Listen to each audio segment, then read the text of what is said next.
Hey guys, tonight we begin in a world of clanging metal, glowing embers, and a kind of full-body soreness that just never really goes away. Imagine this. You wake up in a lopsided wooden shack, the air already thick with yesterday's soot. Your straw-stuffed mattress is more mold than stuffing now, flattened unevenly by years of collapsing onto it with the grace of a dying ox. It smells faintly of mildew, burnt leather, and the faint ammonia tang of sweat-soaked wool. One leg is numb, the other's already cramping. Your first conscious thought is a groan. Every joint protests as you shift upright. Knees that once bent easily now crack and grind with each attempt to stand. Your lower back lets you know, politely, then insistently, that it didn't appreciate yesterday's 12-hour shift at the forge. Your hands? They're more claw than palm now.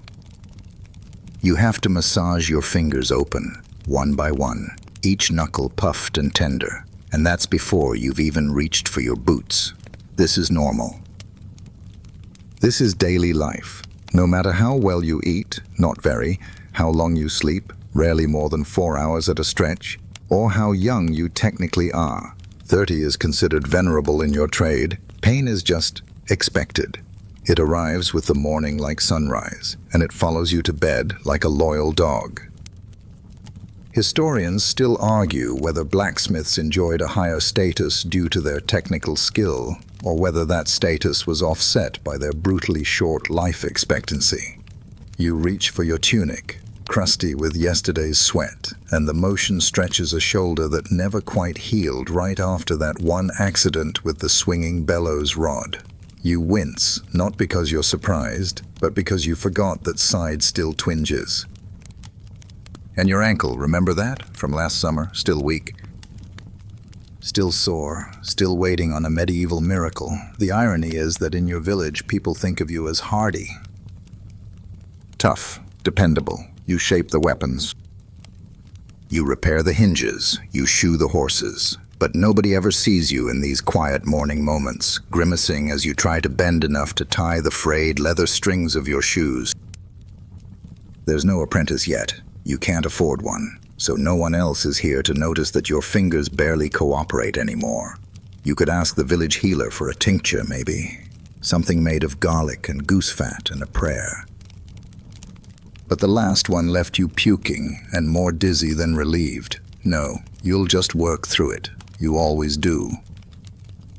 So before you get comfortable, take a moment to like the video and subscribe, but only if you genuinely enjoy what I do here. Also, let me know in the comments where you're watching from and what time it is there. Now, dim the lights, maybe turn on a fan for that soft background hum, and let's ease into tonight's journey together. Your feet finally hit the dirt floor. The straw creaks under your weight as you rise. Another day at the forge awaits. Same tools, same wounds, same slow-burning ache that never really leaves. You don't exactly wake up refreshed. You wake up aware of the scratchy wool tunic twisted around your chest, the slight sting in your throat from a night spent inhaling wood smoke, and the coarse taste in your mouth that suggests you probably swallowed ash in your sleep again. Your forge isn't just where you work. It's also where you eat, sleep, wash, and occasionally cough up mysterious black clumps you've learned not to think about too hard. The room is small, barely 10 paces wide, and everything is a different shade of black. The walls are charred. The tools, dusted in ash. Even the one window, which used to let in morning light, now filters it through a veil of grime so thick you sometimes forget whether it's dawn or dusk. Your bed is in the corner, a flattened pile of straw resting on 2 warped planks supported by uneven rocks. And it's not just your bed, it's also your bench when the forge is full, your storage for spare kindling, and once, very memorably, your makeshift anvil when the old one cracked mid-job. There's soot on everything. Your clothes, your bedroll, your eyebrows. You once tried to scrub your sleeping area clean, but you gave up after half an hour and 3 sneezes. It's easier now to just embrace it. Soot as decor, soot as lifestyle. Even your dreams seem a bit sooty. Every night you close your eyes and feel the phantom heat of the forge, see the dull glow of coals behind your eyelids, hear the lingering clinks and clangs of hammer against iron echoing in your skull. There's no such thing as a bedroom in the way modern folks might think. You live in one room because it's warm. Heat from the forge fills the space even at night, especially in winter when that residual warmth might be the only thing keeping your toes from turning blue. The idea of a separate space for rest and relaxation is laughable. You don't relax, you pause briefly. Then you wake up and start hammering again. You haven't bathed properly in weeks, maybe longer. Water's for quenching metal, not for soaking your aching limbs. The one time you tried to wash in the stream, your neighbors gawked like you'd grown a second head. Trying to wash off the hard work, one had joked. You had smiled, but mostly you were just cold and itchy for 3 days after. Sometimes you lie in bed at night, staring at the smoke-smudged ceiling and wonder what it would feel like to sleep somewhere quiet. Clean, maybe with a window that actually opened, a pillow that wasn't made from old rags. But then you remember, those things don't exist for people like you. You're a blacksmith. You sleep in the heat. You dream in smoke. And if you're lucky, the next time you wake up, your hammering arm won't have gone numb again. The forge isn't just your workplace. It is your life. Every breath, every blink, every crack in your knuckles, it all happens here. You might as well build your coffin from the same timber holding up your forge wall. You'll probably fall asleep one night hammer in hand and never wake up again. The birds begin to chirp outside, announcing the arrival of another day, but you're not ready, not physically and certainly not mentally. The problem is, you never are, because you never really rested in the first place. Not last night. Not the night before. Not any night in recent memory. You lie there, motionless, hoping your joints might uncrack themselves through sheer force of will. Spoiler, they don't. Fatigue is a funny thing. You'd think it only sets in after a long day, but for you, it shows up before the rooster even bothers to crow. You wake up more tired than you went to sleep. Your limbs feel like they were forged themselves, brittle and brittler. The ache lives deep inside your bones now, as if the soot you inhale has settled into your marrow and made itself a cozy little nest. And no amount of lying down, adjusting your ragged blanket, or mumbling medieval curses into your straw pillow makes a difference. You swing your legs over the side of the makeshift bed slowly, like you're 90 years old. You're not even half that. But this is what years of swing hammer, lift, carry hammer again does to the human body. And you, dear blacksmith, don't get days off. The forge waits. The clients wait. The village doesn't care that your spine sounds like a gravel path when you twist it in the morning. Medieval blacksmiths weren't given space for exhaustion. There were no sabbaticals, no early retirements, no ergonomic seating. Just you, your tools, and the ever-demanding list of horseshoes, plowshares, door hinges, nails, and the occasional ceremonial axe that some noble insists must be both elegant and able to decapitate a scarecrow from 10 paces. And through it all, you keep moving, because stopping means falling behind, and falling behind means hunger, or worse, losing your tiny shop to that younger blacksmith down the road with stronger shoulders and 2 working knees. Historians still argue whether the chronic fatigue experienced by tradesmen like you was seen as weakness or simply the price of being a real man. The truth? Nobody asked, nobody cared. As long as the metal was hot and the hammer kept swinging, you were fine. Fine-ish. And while you envy the chickens their simple morning routines, strut, peck, lay, you know you're shackled to your own daily rhythm. One that's loud, punishing, and always starts before your body is ready. You once joked to your neighbor that you're more forge than man now, all iron and smoke and occasional sparks. They laughed. You didn't, because it's sort of true. Even when you get a rare chance to lie in, say, during a feast day or while waiting for iron deliveries, you don't sleep. Not truly. You just stare at the rafters and wait for your back to stop twitching. It never really does. So now, with your eyelids still half drawn and the taste of last night's soot still clinging to your teeth, you begin to rise, slowly, painfully. Inevitably, because blacksmiths don't wake up, they reignite. There's a peculiar kind of heaviness that settles in your chest, not physical, not from the coal dust you've spent years breathing in, but emotional. It's the soft, gnawing dread that today, once again, will be exactly like yesterday, and the day before, and the week before that. You sit on the edge of your creaky bed, and the silence before the first clang of the hammer feels impossibly loud. You know what's coming. Your hands will scream when you grip the tongs. Your back will seize halfway through hoisting the bellows. And at some point this afternoon, you'll jam your finger between iron and anvil and pretend it didn't happen, just to finish the job. Again, it's not fear exactly, it's acceptance soaked in resignation, a kind of anticipatory fatigue that numbs you before the pain even arrives. The villagers will see you in the same place they always do, shirt rolled up, arms blackened, face dripping with sweat by noon. They'll say, "Our blacksmith's as steady as stone," and you'll nod and grunt and go back to hammering. But inside, you're counting the seconds until sundown. Not because the work ends, oh no, but because your brain might be too tired to notice the ache anymore. Nobody talks about the mental side of being a blacksmith. They see the muscle, the soot, the swinging arms, and they assume it's just brute strength that keeps the forge going. But really, it's willpower, sheer, stubborn will. You don't want to keep going. You decide to. Because if you stop, if you admit the hurt, the hopeless repetition, the cracked nails and the half-healed burns, you might not start again.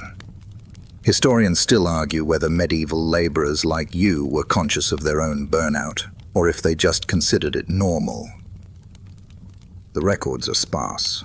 Most chroniclers were too busy writing about noble feasts and cathedral arches to bother noting the daily misery of a blacksmith in some damp village with a leaking roof and an overfed cat that refuses to chase the mice. You've caught yourself drifting too.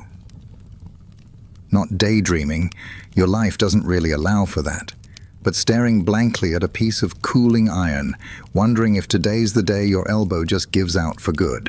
You think, well, what if I just didn't light the forge today? But you always do, because you need the coin.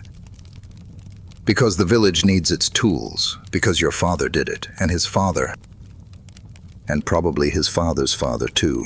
You imagine some unbroken chain of aching hands stretching back through time, each one gripping a hammer that feels heavier every year. Still, even in this gloom, there's a flicker of something stubborn. You can't name it. Pride, obligation, survival instinct. It keeps you putting one cracked boot in front of the other, keeps you reaching for the bellows even as your shoulder protests, keeps you from screaming when the forge flares too hot and your lashes singe again, so you sigh deeply.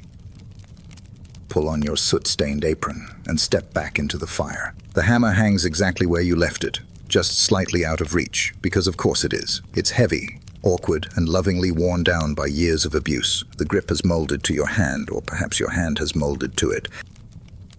Either way, picking it up feels like shaking hands with an old enemy. Familiar, yes, but not particularly friendly.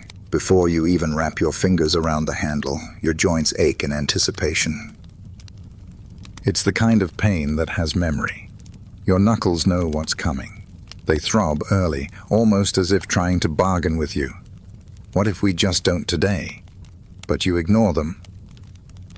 You always ignore them, because hammers don't swing themselves and iron doesn't bend out of kindness. It's a simple tool, really. A thick iron head mounted on a sturdy wooden shaft, but in your hands, it might as well be a judge's gavel. Each blow settles something. A hinge, a blade, a horseshoe. But also, each swing settles deep into your muscles. You've built up strength, sure, but strength isn't armor. Strength still suffers. Your forearms are like twisted ropes now, thick, veined, and constantly sore. You've learned to live with forearm cramps that seize up in the middle of a swing, threatening to turn your perfectly aimed strike into a dangerous miss. The worst part? This is just the beginning. You haven't even lit the forge yet. But the first lift of the hammer is like a bell toll. The workday has begun, and with it comes the rhythm. Hammer up, hammer down, hammer again. You fall into it automatically, like a metronome of misery. And with every cycle, your fingers curl a little tighter, your palms sting a little sharper, and the bones of your wrist whisper that they'd really like to retire now. Thanks.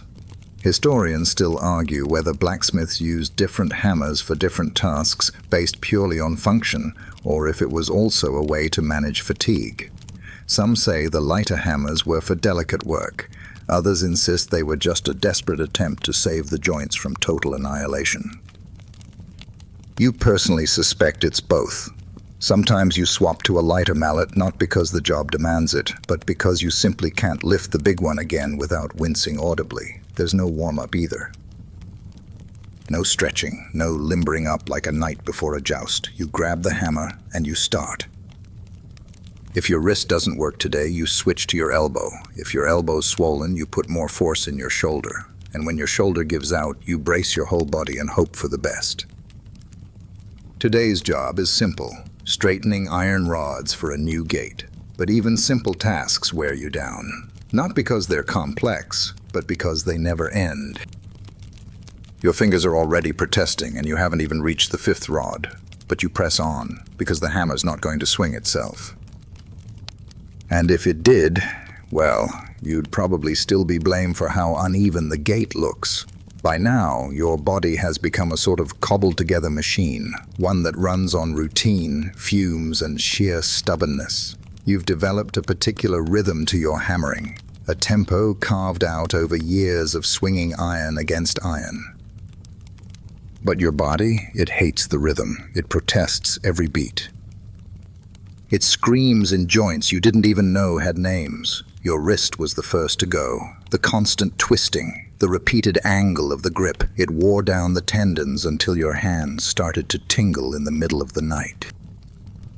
That tingling became numbness, and the numbness eventually grew teeth. Now every time you try to rotate your wrist, it feels like someone's wedged a red-hot wire through the bone. You started binding it with linen strips months ago, but the relief they offer is cosmetic at best. Mostly they just keep you from dropping the hammer mid-swing. Then there's the elbow. You used to joke that your right elbow was your money joint, the one that got the job done. But these days it's more like a rusty hinge. You can feel it grinding when you extend your arm, a faint popping sensation that's either ligaments rearranging themselves, or just the last remnants of cartilage giving up. Either way, every strike shoots a ripple of pain up through your upper arm, across your shoulder, and into your neck. And you still have a full day's work ahead. The shoulder, meanwhile, has taken the brunt of your overcompensation. Since your wrist and elbow started flaring up, you've been relying more and more on shoulder momentum to swing the hammer. It works, kind of, but it's also introduced a whole new layer of suffering. By midday, your shoulder feels like it's been hit by a cart, lifting your arm above chest height. Not happening. Reaching across the anvil? Only with visible effort and a grimace that's become part of your work uniform. Historians still argue whether medieval tradespeople had any concept of repetitive strain injuries. Some point to mentions of arm stiffening or the craftsman's limp in period texts, suggesting at least a rudimentary understanding. Others say these aches and pains were simply brushed off as part of life, like cold winters or bad bread. Either way, there's no denying that blacksmiths like you bore the brunt of their craft in their very bones. You've tried to work around it, of course, adjusting your stance, swapping hands, even trying to create a kind of rotating system where you switch between hammering and filing just to give certain muscles a rest. But the truth is, the pain never really leaves. It just changes costume. One day it's a burning throb behind your shoulder blade. The next, it's a sharp stab at the base of your thumb.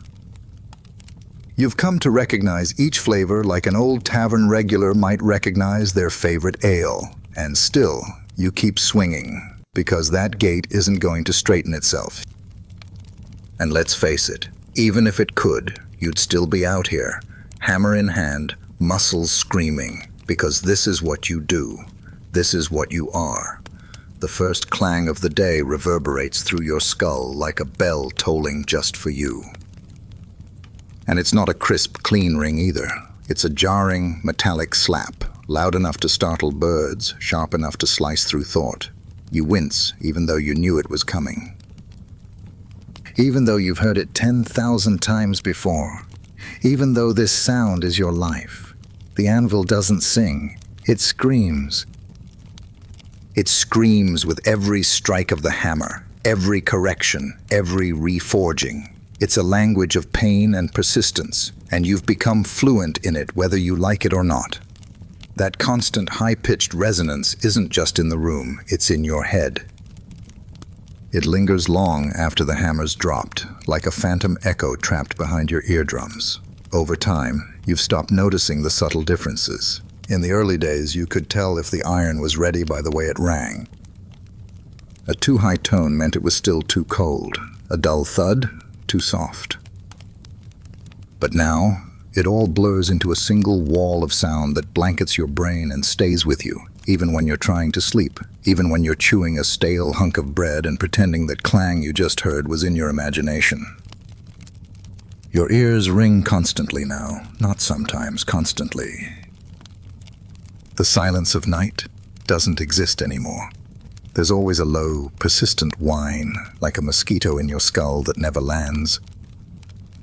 You've tried stuffing bits of wool in your ears. You've tried packing them with beeswax like sailors do at sea, but nothing stops it. Because the damage has already been done. Historians still argue whether medieval craftsmen understood the long-term effects of noise exposure. Some believe that smiths were aware their hearing faded faster than most, even if they didn't know why. Others suggest that nobody noticed, because everyone lived so loudly. But when your entire life is punctuated by hammer blows and the thunder of raw metal on raw stone, it's hard to imagine anyone not realizing something was wrong. And it's not just your ears that suffer. The noise wears down your head too. Some days your skull pulses like a forge bellows. Headaches bloom behind your eyes by mid-morning, and by sundown, your temples feel like they've been hammered flat. You've caught yourself grinding your teeth while working, whether from the noise or the tension you don't know, but your jaw aches as if it's jealous of all the attention your wrists and elbows get. Sometimes villagers stroll past and comment on how mighty the sound is from outside. You can hear it all the way from the square, they say, like it's a badge of honor. You nod, smile faintly, but inside you're wondering what it's like to live somewhere quiet. Somewhere where the only sounds are wind in the trees, maybe the soft snore of a dog by the hearth. Somewhere where you don't fall asleep to the memory of ringing steel. But that's not your world.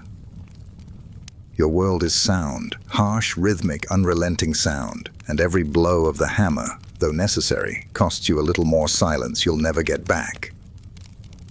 When someone shakes your hand, they flinch. It's not because you're rude or even rough. It's because your hand feels like a tree root wrapped in sandpaper, thick, lumpy calluses crust over every finger joint.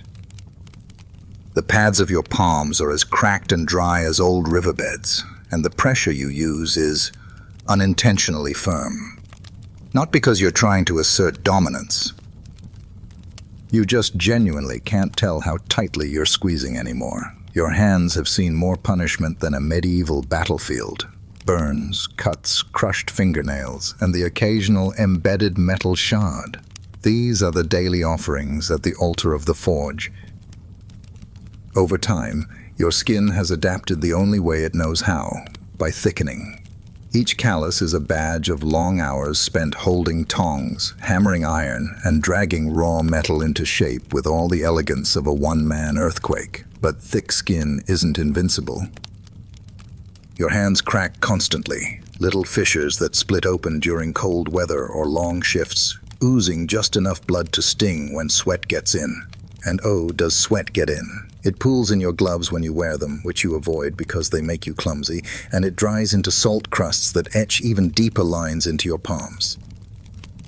Some days your fingers don't quite respond the way you want. You go to pick up a thin rod of iron and your grip slips. You miss a swing by an inch and smack the edge of the anvil instead. There's a slight tremor too, subtle but persistent. Your hands twitch when you're tired or cold, or just at the end of a long shift. The village healer said it was nervous energy, which is medieval speak for "we have no idea." Historians still argue whether this tremor was common among blacksmiths, or whether it signaled deeper neurological damage caused by long-term exposure to vibration, toxins, or plain exhaustion. Some scholars think it was an accepted hazard of the trade. Others suggest blacksmiths passed down tricks like gripping the tongs with cloth or switching hammer hands to delay the inevitable. You've tried both. The results, let's say, inconclusive. It doesn't help that everything you touch now feels dulled. A loaf of bread is just a shape. A coin is a cool metal circle. A loved one's hand, if you're lucky enough to hold it, you feel pressure, but not warmth. The nerves have been punished into silence. Once, a child tried to play a game where he grabbed your hand and yelped dramatically, yelling, "It's like a dragon's foot." You chuckled. The kid wasn't wrong. Kid. You've also noticed people avoid asking you to handle delicate things. The seamstress won't hand you her scissors. The apothecary politely insists on measuring herbs herself. You understand. Your hands were made for fire and force, not fine detail. Still, they're yours. Cracked, trembling, scarred, but reliable. They've made everything from sword hilts to door hinges to horseshoes. And despite everything, you still use them every day, even if it takes 5 minutes to stretch them open each morning. They're not beautiful, but they get the job done. Mostly. There's something profoundly unappetizing about chewing bread while bits of soot fall from your knuckles. But that's just how it goes. There's no soap by the forge, no clean sink where you can wash up, and frankly, you gave up trying to keep your hands clean years ago. You sit down on your wooden stool, one leg shorter than the others, so you rock a little, and tear into your morning meal with hands that look more like coal lumps than flesh. Your typical breakfast, usually a hunk of stale rye bread, perhaps a bit of cheese if it hasn't spoiled, and maybe an onion or turnip, raw because who has time for stewing? You tear it apart with soot-stained fingers, flecks of iron dust still clinging to your nails. And while you try not to think about the exact path those hands have taken, through horse manure, coal dust, and yesterday's burns, you do, occasionally, crunch down on something that was definitely not meant to be in the bread. You've bitten into a stray nail clipping more than once. Don't ask whose. You've chewed through ash-crusted crusts, literally. Sometimes a gritty crunch confirms your suspicion that your bread had a little forge seasoning added to it. You stop chewing, you sigh, you swallow anyway. Because hunger doesn't wait, and food doesn't come easily. Not in a world where markets are expensive and your day is measured in hammered strokes, not hours. Eating with dirty hands isn't a choice. It's a necessity. There's no time to wash between stoking the fire and shoving bread into your face. There's certainly no separate kitchen. Your forge is your kitchen. Your hammer table doubles as a dining table when necessary. You've cleared filings and bent nails off it before every meal more times than you can count. Historians still argue whether blacksmiths developed stronger stomachs because of their constant exposure to forge grime, or whether they just lived with perpetual low-level illness. Chronic digestive issues weren't well documented unless they killed someone. And even then, death by bellyache could mean anything from dysentery to a piece of molten slag slipping into your soup. You do what you can, of course. You knock the dirt off your bread. You shake your hands a few times before eating, letting bits of soot fall like pepper onto the floor. You wipe your fingers on your apron, which in theory should be cleaner than your hands, though that's debatable. You once tried to wash your hands in a rain barrel before lunch. The water turned gray in seconds, and afterward your skin felt tighter, more cracked. That was the last time you bothered. Food tastes like work. It tastes like exhaustion. It tastes like iron. You chew fast because the forge waits. You barely taste it most days, but still, you eat. Because the day's long, your stomach's hollow, and those iron rods won't straighten themselves. It's not gourmet, it's survival. Soot and all. You're not one to turn down a hot meal, no matter what it tastes like, or smells like, or looks like, or contains. When you're working the forge and you manage to warm something edible over the coals, that's already a luxury. Most blacksmiths don't get hot food more than once a day, if that. But cooking your breakfast in the forge, that's how you keep going without ever actually stepping away from work. Today's meal is porridge, again, made from barley you bought from the miller's cousin, who swears it's fresh, though it smells a bit too much like old socks. You toss it in a blackened pot, add some well water you hope doesn't taste like rust, and wedge it just beside the main fire pit, careful not to let it boil over into the embers. The result, about an hour later, is a goopy, bubbling mass that tastes roughly like soggy charcoal. And that's before the forge adds its signature flavor, smoke. No matter how well you angle the pot, the soot finds a way in. It dusts the surface like cinnamon, if cinnamon came from the chimney of an overworked furnace. You've tried covering the pot with a bit of cloth, but the cloth just catches fire. You've tried a wooden lid, but it warps in the heat, so now you just accept it. The porridge is grayish, vaguely crunchy, and smells faintly of hot iron. But it's warm, and it's yours. As you squat beside the anvil with your makeshift spoon, a bent scrap of bronze you hammered into a vague scoop, you scarf down the smoky mush while keeping an eye on the iron bar heating nearby. Timing is everything. If you miss that perfect glow because you were chewing too slowly, you'll ruin the entire piece. So you've learned to eat like a soldier under siege, quickly, quietly, and always alert. Occasionally a bit of slag from the fire pops and lands in the porridge. You fish it out if you notice. If you don't, well, you crunch a little louder than usual and move on. You've got stronger teeth than most of the villagers anyway, even if half of them are stained a lovely shade of black these days. Historians still argue whether forge-side dining was common or just a desperate shortcut used by overworked smiths without apprentices. Some believe it was a matter of convenience. Why walk home for a meal when you could cook right where you work? Others think it was necessity. Lost time meant lost clients, and no smith could afford that. In your case, it's both. You haven't had time to sit down at a proper table in weeks. You once dreamed of building a small cookhouse next to the forge. A separate space, just for food and rest. But the dream faded somewhere between 3 unpaid orders and a burned toe from stepping on a hot horseshoe while eating. So now, your forge is your kitchen. Your meals smell like metal, and every bite of that smoky porridge reminds you, you never really stop working. You used to try to keep it separate, the working space and the eating space. There was a time long ago when you cleared off a little bench in the corner, swept the ash away, and laid down a clean cloth for your meals. That lasted about a week. Now the forge is your kitchen, whether you like it or not. You eat where you hammer, you chew where you sweat, and sometimes you set your bread down on the same surface where you quenched a glowing hot blade 10 minutes earlier. There's no such thing as zoning in a medieval workshop.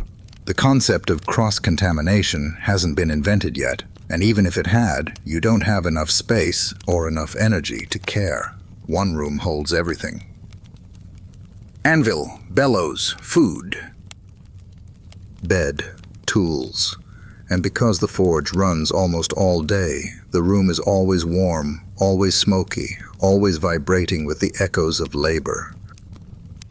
So yes, that piece of cheese you left near the tongs now tastes slightly metallic. It's just part of the flavor profile. The worst is when you forget which pot is which. Once you poured your breakfast water into a ladle that had just been used to stir molten wax. That morning had notes of beeswax and regret. Another time you reheated a stew in a small cauldron that you'd used to temper horseshoe nails, completely forgetting that it still had iron filing stuck to the bottom. You chewed that bite for a long time before deciding whether or not to spit it out. You didn't. There's nowhere to store food safely either. Mice scurry along the corners, dodging between piles of coal and stacks of half-finished tools. You once tried to keep your onions up on a high shelf, only to find they'd sprouted into a science experiment. And bread. If you don't eat it in a day or two, it either turns to stone or molds faster than you can say dinner. Historians still argue whether medieval blacksmiths routinely cooked in their forges or if that was a last resort. Some suggest wealthier smiths, those in towns or under patronage, had separate quarters or even cooks. Others insist that for the village tradesman, like you, the forge was simply the center of all life. After all, it was the warmest place, the driest place, and the only place where something was always burning, that fire. It's your livelihood, your heat source, your stove, and more than once, your torchlight for midnight snacks. You've grown used to the smell of coal smoke mixing with soup. It doesn't bother you anymore. In fact, when you leave the forge for the occasional errand, clean air feels wrong. Too bright, too empty. You start to miss the faint haze that blurs the edges of everything, the scent of burning oak hanging in your hair, the gentle hiss of a nearby coal flaring up. This is your world now, not clean, not tidy, but entirely functional, and your stomach, like your forge, has learned to adapt. The moment you inhale that first deep breath of the morning, your chest tightens. Not from emotion or cold, but from the thick, smoky air that's been swirling around your forge all night. It settles like a second skin over everything, your tools, your clothes, your lungs. You cough. Not once, not sharply, but in that low, familiar way that starts in the back of your throat and rattles around like it's looking for a way out.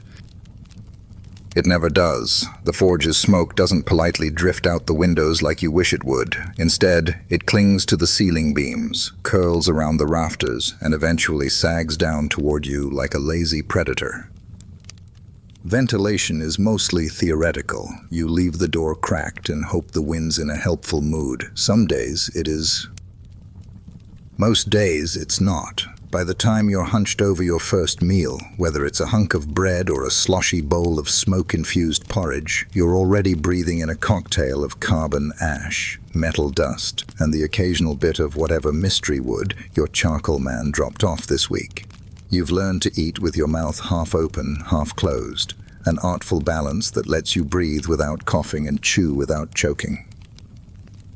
Not that it always works. Your nose hasn't smelled anything properly in years. Once, someone brought a roast boar to the village festival, and everyone raved about the scent. You nodded politely. You couldn't smell a thing. The last time you caught a whiff of anything distinct, it was when a stray spark set a bit of your beard on fire. That at least was unmistakable. Historians still argue whether blacksmiths suffered from what we now understand as chronic bronchitis, or something even more severe. Medieval texts don't exactly describe conditions in modern medical terms, but phrases like smith's wheeze or fire breath show up here and there. You're living proof. Each breath feels heavier than the last. The mornings start with coughs. The nights end in wheezes. And sometimes, when you're deep in a stretch of orders, you realize you haven't taken a clean breath in weeks. You've tried damp cloths over your mouth. That helped, briefly, until the cloth dried out and filled with soot. You tried working with your back to the wind, until it changed direction and blew smoke right into your face. Once, in desperation, you built a tiny chimney out of old roof tiles and clay. It worked, marginally, until it collapsed mid-storm and nearly brained your apprentice. Not that you have an apprentice anymore. They don't tend to last long. Even outside the forge, the damage lingers. Walking to market, still coughing. Sleeping at night, still rattling. You've stopped worrying about it. You tell yourself the pain in your chest is just part of the job, a necessary trade for the heat, the strength, the tools. So you eat your breakfast in the haze. Swallow the smoke with your stew, and breathe whatever air the forge allows you that day. You might imagine the worst part of being a blacksmith is the fire, or the endless lifting, or maybe even the constant threat of burns. But for many, it's the sound that breaks them first. Not just any sound, that sound. The bone-rattling, skull-thumping, nerve-fraying clang of iron meeting iron on anvil, over and over and over again. At first, it's just part of the job, background noise, a kind of rhythmic punctuation to your day. But it doesn't take long for that metallic symphony to go from tolerable to torturous. Your anvil, once a proud centerpiece of the forge, becomes your tormentor. It amplifies every strike. Every tiny misalignment, every swing that's just a bit too strong. And the sound doesn't just bounce around the room, it tunnels straight into your head, lodging itself behind your eyes like a headache that never leaves. Even when you're not working, the noise lingers. You hear it in your sleep, you hear it during meals. You hear it when you think you're finally enjoying a quiet moment, until a bird flaps its wings or a door creaks, and it morphs instantly into another imagined hammer blow. You're not losing your mind, but it sometimes feels like your ears are trying to. There's no ear protection, no mufflers, no magical medieval earmuffs lined with goose down. The only thing you have are your hands, and they're always too busy to cover your ears. Sometimes you shove old rags in there when working on especially loud commissions, like when you're shaping a sword blade and the reverberation shoots straight down your spine.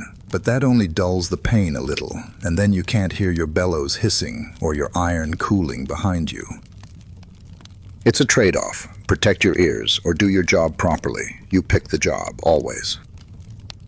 Historians still argue whether blacksmiths went deaf young or just lost certain ranges of hearing gradually. Some accounts mention smiths who shouted constantly, not out of anger, but necessity. They simply couldn't hear themselves anymore. You're not quite there yet, but you're close. You've noticed conversations sound flatter lately. You ask people to repeat things more often. And when the village children squeal or laugh, it comes through like birds chirping underwater. It's not just the anvil either. The forge itself adds to the cacophony. The bellows groan and wheeze like dying beasts. The fire pops and cracks with sudden bursts of noise that make you flinch, even though you know they're harmless. And sometimes when your tools rattle on the work table and the air fills with the hum of vibration, it feels like the forge itself is screaming with you. You've grown to accept it in a grim sort of way. You don't flinch anymore, you don't grimace, you simply endure. One strike at a time, one ringing note at a time. Because in this job, silence isn't golden, it's non-existent. You finally crawl into bed long after the embers fade. The forge has gone dark, the village is quiet, and even the mice seem to be giving you a rare moment of peace. But your mind doesn't believe it. Your body doesn't either. Because just beneath the silence, you still hear it, that high metallic note, that sharp-edged echo of hammer against anvil. It's not there, of course. But try telling your ears that. You lie there, eyes half-lidded, head nestled against a rolled-up tunic that pretends to be a pillow, and still the phantom clanging plays on loop. A single ping, just faint enough to make you wonder if you imagined it. Then another and another, not real sounds. Just memories of sound that won't stop bouncing around your skull. They call it ghost ringing these days, an echo of trauma left behind in your auditory nerves. Back then, you had no word for it, or you just figured you were cursed. You used to ask the healer about it, and she'd smile sadly and offer you a tonic made of boiled moss and mulberry bark. You drank it? Nothing changed, except your stomach turned on you for 2 days straight. You've developed tricks, though. A bit of soft humming helps sometimes, your own voice masking the imagined clangs. You've even tried talking yourself to sleep aloud, mumbling nonsense until you forget what you're trying to forget. But mostly, you just lie there and let the ringing become a part of the background, like the sound of wind, or rain, or your heartbeat. Historians still argue whether the concept of sound fatigue existed in medieval times in any documented form. Most assume it didn't. The few written accounts of Smiths suffering sleep problems are vague. Mentions of restlessness, bad dreams, or noises that persist even in stillness. You read that line once on a discarded scrap of parchment used to wrap nails. You kept it. It felt honest. Even when you do manage to drift off, the sound follows you. Your dreams aren't quiet. You've dreamed of anvils collapsing, of hammers too heavy to lift, of customers yelling because the metal won't bend right. Sometimes you dream you're inside the forge and everything, walls, roof, tools, is made of sound. No wood, no stone, just vibrating air that threatens to shatter if you breathe too loudly. You once tried sleeping outside, hoping the night wind would hush the noise. It didn't. Instead, you lay beneath the stars, listening to the echo inside your own ears. Turns out the silence wasn't outside you. It was something you'd forgotten how to hear. Now it's just part of the routine. You get used to waking up more tired than when you laid down. You get used to the subtle ache in your temples and the fog behind your eyes. And every so often, you whisper to no one, just stop ringing for one night. It never does. You used to have a quieter voice. At least you think you did. These days, you shout without meaning to. Everything you say comes out louder than it should, and every reply sounds muffled, like it's been wrapped in wool and tossed down a well. Conversations aren't exchanges anymore. They're battles, and they're exhausting. A neighbor walks by while you're hammering, calling out something cheerful, maybe a greeting, maybe a complaint about the noise. You cup your soot-blackened hand around your ear and shout back, "What?" They repeat it. You still don't hear. The forge hisses behind you. Your ears are still ringing from the last hammer swing, and the sounds blend together like watercolors left out in the rain. Eventually you just wave, smile, and hope that was the appropriate response. The problem isn't just that you can't hear, it's that everyone else assumes you can.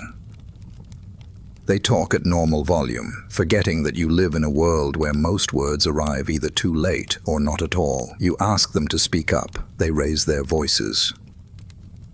It helps, briefly, but it also makes you feel like an outsider in your own village, some relic wrapped in metal and soot, always lagging a second behind the rest of the world. You've started shouting even during quiet moments. You call for tools in your workshop louder than needed. You ask questions at the market like you're trying to communicate across a battlefield. When children startle, you apologize awkwardly and try to lower your voice, but it's like trying to whisper through a storm. You don't even know what quiet feels like anymore. Historians still argue whether this type of hearing loss was seen as a disability or simply an accepted outcome of forge life. There's little written about blacksmiths going deaf, but countless stories describe them as booming, gruff, or loud-spoken. Whether those were personality traits or side effects of auditory damage, no one can say for sure. But you feel it in the widening gap between what you hear and what you mean to say. Sometimes, this miscommunication leads to trouble. You once misunderstood a noble's request for decorative braces as battle-ready braces, and forged something entirely different, beautiful but useless for combat. You were scolded, then laughed at, then underpaid. You smiled through it, though your cheeks burned with quiet shame. The worst part is with the people you care about.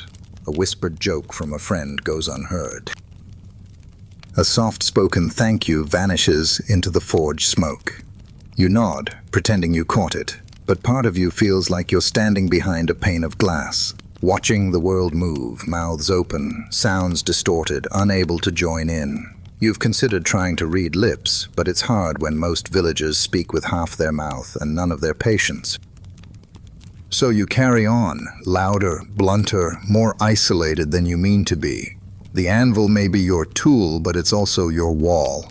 Every clang it sends up chips away at your hearing, your connections, and the soft silence you'll probably never reclaim. There's something you've learned over the years. While the forge might be your sanctuary to your neighbors, it's a noisy, smoky nightmare. You can't help it. You start before dawn most days, long before the cock crows or the baker opens shop. The work demands it. Metal doesn't care if people are still asleep when it reaches the right temperature, but your neighbors do. The first hammer swing of the morning rings out across the village like a thunderclap. Then another, then another.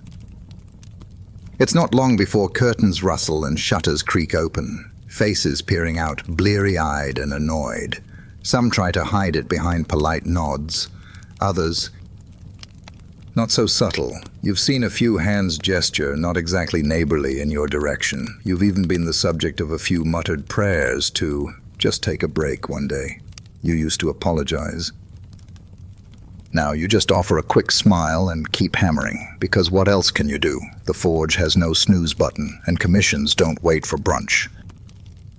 Sometimes the complaints are more direct. The baker once told you your hammering scared off his delivery horse. The midwife swore your clanging threw off her focus during a difficult birth. The village priest even hinted not so subtly that the unholy din might be upsetting to the heavens themselves. You're not so sure about that last one, but just in case, you tried hammering softer for half a day. Didn't help. Just made the job slower and your arm sorer. Historians still argue whether village blacksmiths were considered respected artisans or tolerated nuisances. Some accounts describe them as central figures of the community, keepers of fire, providers of tools. Others mention complaints of smoke, sparks, and noise disrupting daily life. The truth, as you've lived it, lies somewhere in between. You are both essential and annoying. You've tried small compromises. Reorganizing your work schedule so the loudest hammering comes later in the morning, lining the wall with damp cloth to muffle the echo. Once you even padded your anvil with a thin leather sheet until it caught fire. That was a memorable day. What stings the most isn't the grumbling, it's the distance it creates. You used to be part of the village chatter. You used to share a pint at the tavern, swap stories during market days, laugh at the blacksmith jokes people would whisper behind your back. Why don't smiths wear shoes? Because the fire's already in their souls. Classic. But now, you mostly keep to yourself. Not because you want to, but because every clang that helps you survive also pushes others away. Still, when their cartwheel cracks or their door hinge fails, guess who they come to? You. Always. And you fix it. Always. Because the forge might drive them mad, but the village needs it. So tomorrow, before the sun's even up, you'll stoke the coals, you'll lift the hammer. You'll send another note of molten music into the morning air, and somewhere nearby, a neighbor will curse your name softly through a door you built.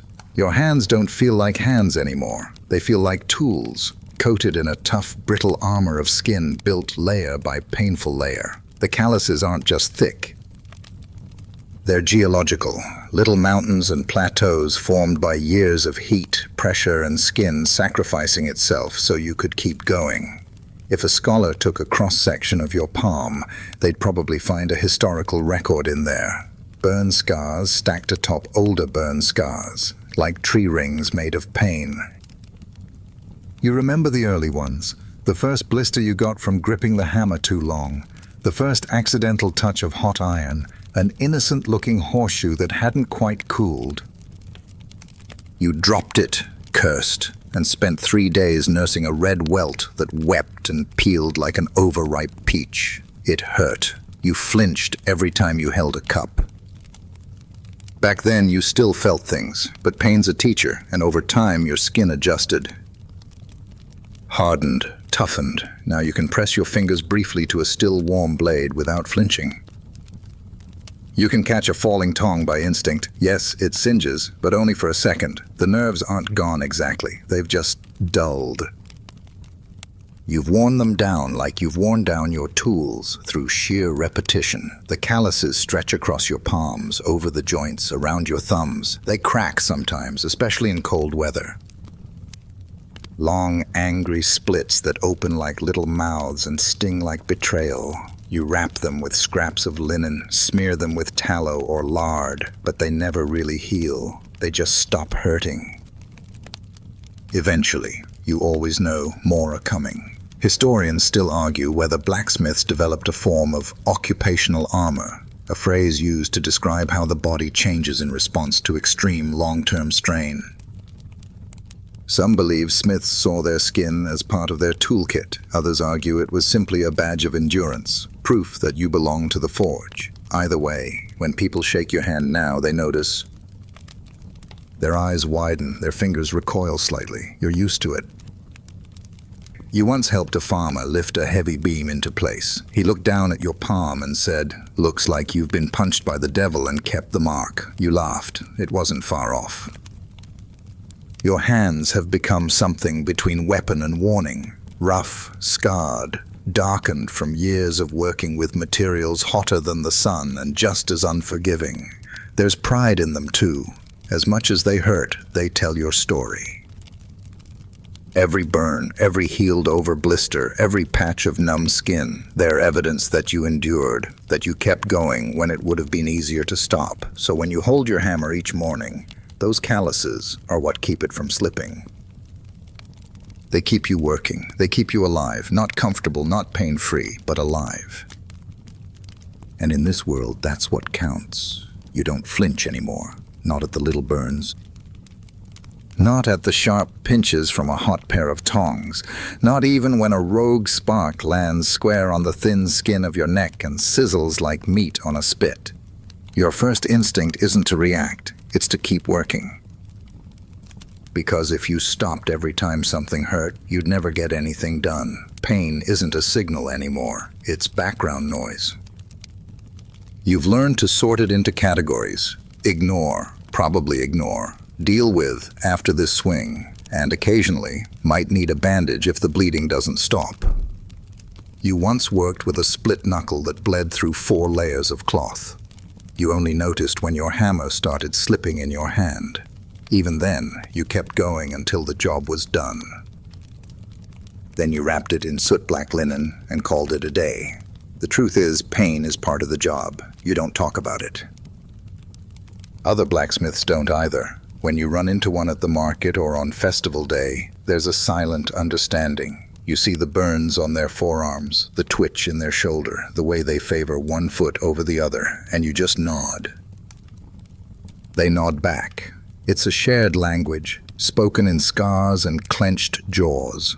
Historians still argue whether blacksmiths had a cultural tendency to suppress signs of discomfort or whether they simply had no choice. Some suggest that visible weakness might lead to fewer commissions, less trust from the community. Others think it was just survival instinct, keep moving or starve. You know from experience that it's a little of both. People want their tools from someone strong, unshakable, not someone who winces mid-swing. You remember a time you hammered through a splinter in your palm, wood buried so deep you could feel it tickling your bone. It throbbed with every motion, but you were 3 days behind on plow repairs and the farmer's wife had already reminded you twice, loudly, that planting season wouldn't wait, so you ignored it.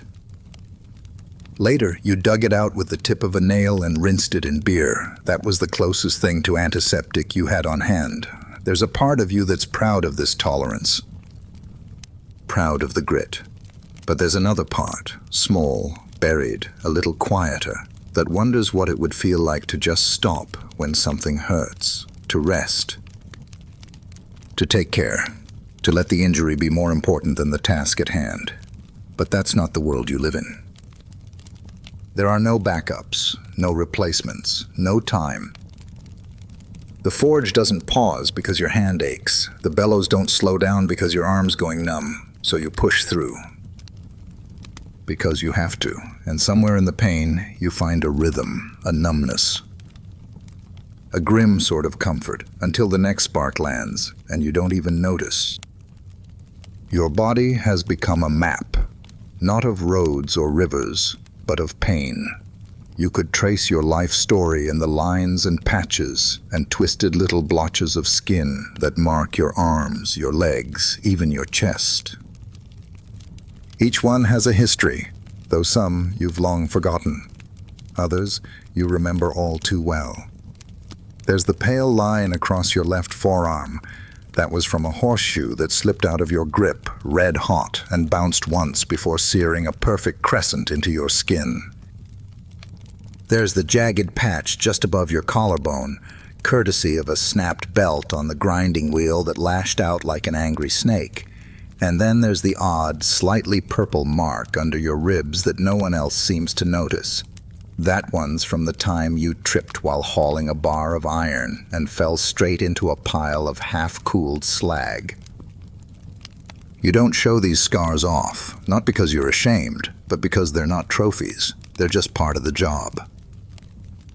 Like the soot under your nails or the permanent layer of grime in the creases of your knuckles. They aren't badges of honor. They're reminders.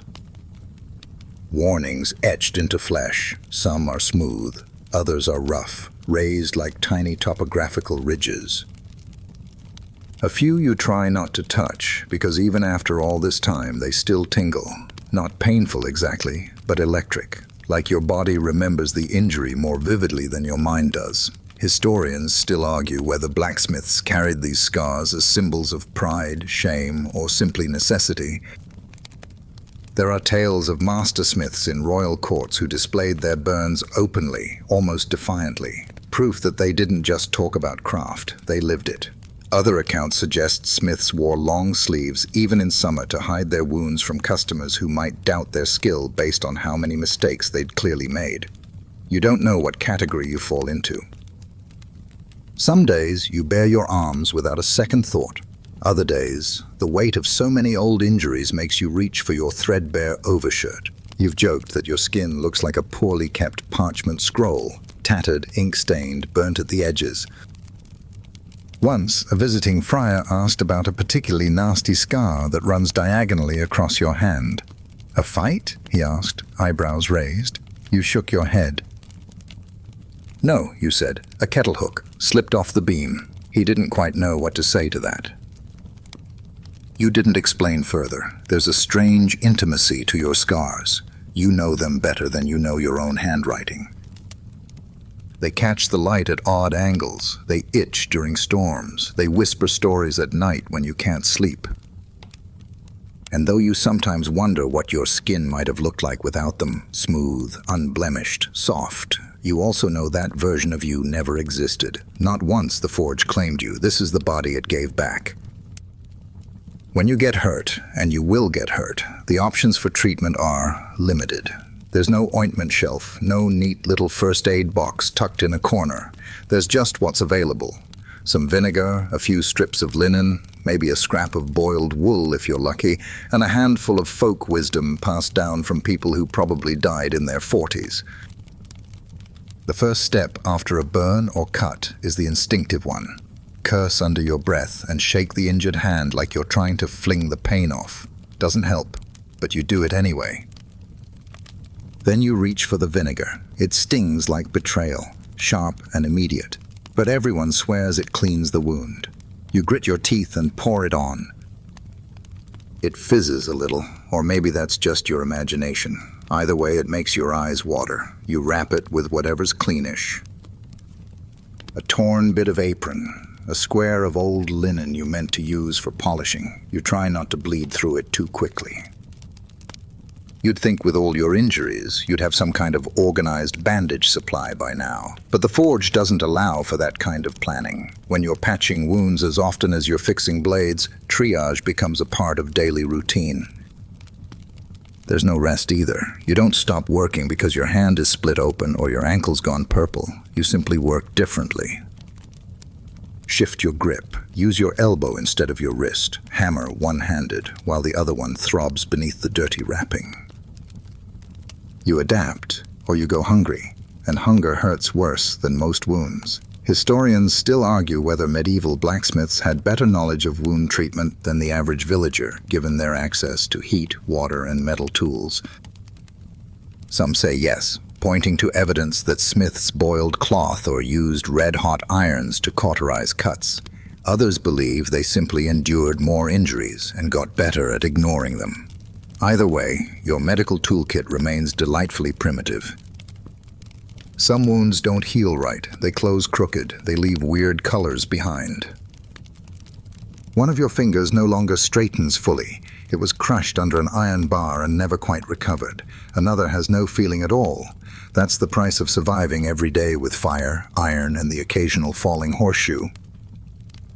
Now and then, a neighbor will suggest some remedy they heard about from their cousin's uncle's apprentice. Rub mashed garlic into it. Hold it over mugwort smoke.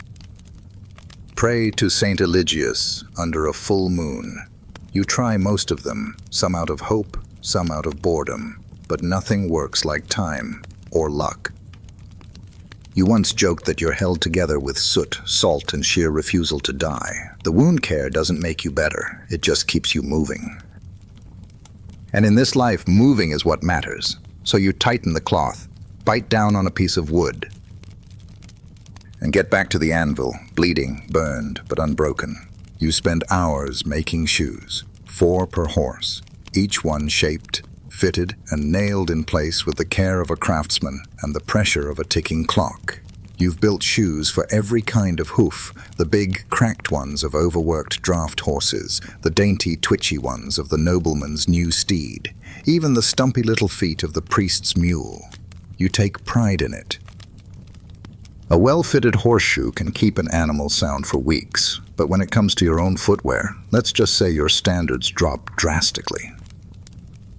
Your boots are an afterthought. You made them yourself years ago, stitched from leftover scraps of leather, reinforced with old straps, and patched so many times they're more repair than original design. They're uneven, mismatched, and the soles have worn thin from months of standing on scorched earth. There's a hole in the left one that never stays sewn. You've patched it with everything from copper rivets to layers of canvas soaked in pitch. It always gives out eventually. The irony isn't lost on you. Every day people trust you to protect the feet of animals worth more than your entire workshop. You forge shoes, bend them with precision, and fit them to delicate hooves like a tailor crafting silk slippers. And then you walk back to your forge in boots that might as well be slippers themselves, if slippers were full of hot nails and gravel.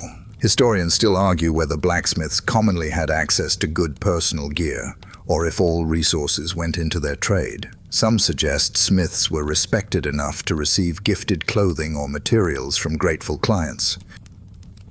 Others point to records of smiths scavenging their own scraps, implying they prioritized others before themselves.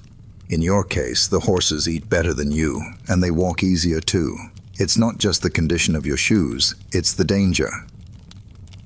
The forge floor is a minefield of hazards, stray nails, sharp shards, hot coals that jump like grasshoppers when the fire pops. And still, you keep walking over it like it's a garden path. You've stepped on everything, twice. Your feet are a map of burns, bruises, and blisters. You once stood for 10 minutes before realizing a nail had pierced your sole and embedded in your heel. You just thought your boot felt weird. Still, you patch and carry on. You cut a new sole out of scrap leather and fasten it with bent copper nails. You add layers until your feet feel even again. They never really do. But it gets you through the day, the next, the one after that. You dream sometimes of new boots, thick leather, even stitching. Soles that don't let the ground bite your skin. But dreams don't last long around the forge, so you tie your frayed laces tighter. Tug the tongue straight and step back out into the soot. Your feet complain. Your boots whimper, but the horses walk proud, and in this world, that counts for more.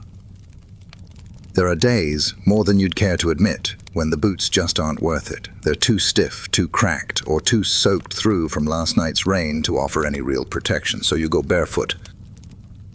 Not because you want to, but because you have to. And nothing quite wakes you up like stepping on a lukewarm coal before breakfast. The forge floor is less a surface and more a trap. It's a mosaic of dangers, hot iron shavings, sharp splinters from broken bellows, stray nails that roll like mischievous dice, and little clumps of smoldering charcoal that look harmless until they bite. You learn to dance around them. You develop a sixth sense for where the hot spots are.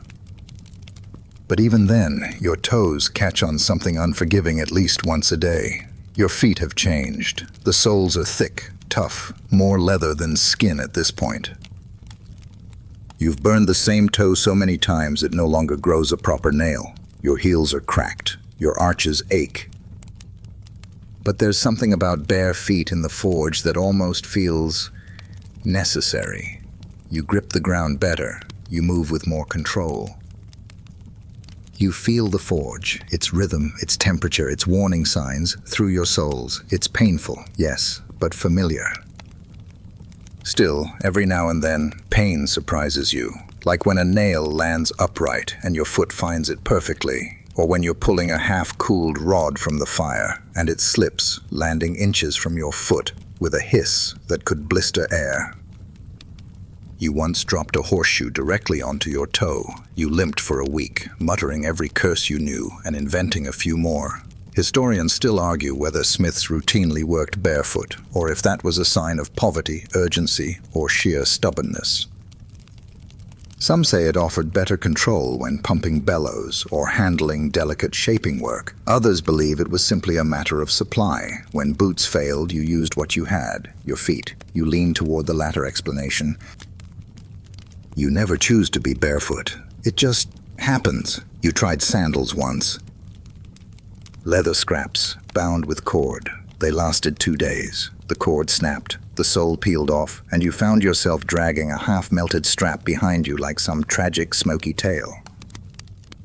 Never again. Even animals look at you sideways. The oxen blink at your bare toes as if trying to understand why someone who shapes iron doesn't protect their own flesh. You shrug and move on. You've got work to do. Besides, your feet can take it. You think of them as another tool now, blistered, battered, and entirely yours. They've carried you across 100 jobs, through frostbit mornings and sun-scorched afternoons, and across forge floors that could double as punishment pits. So you dodge the coals, hop over the nails, and stub your toe on the same bench you've tripped over for 6 years. And when the pain shoots up your leg, you just grit your teeth and keep moving. You don't sit, not really. Maybe you lean now and then, against the bellows, against the anvil, against the crooked table where you shape iron into nails, but you're always on your feet. Standing is your natural state. Bent knees, wide stance, shifting your weight from side to side like a sailboat in rough water. You've forgotten what comfort feels like below the knees. By midday, your feet throb. By sundown, they burn. The bones in your arches feel like they're trying to break free.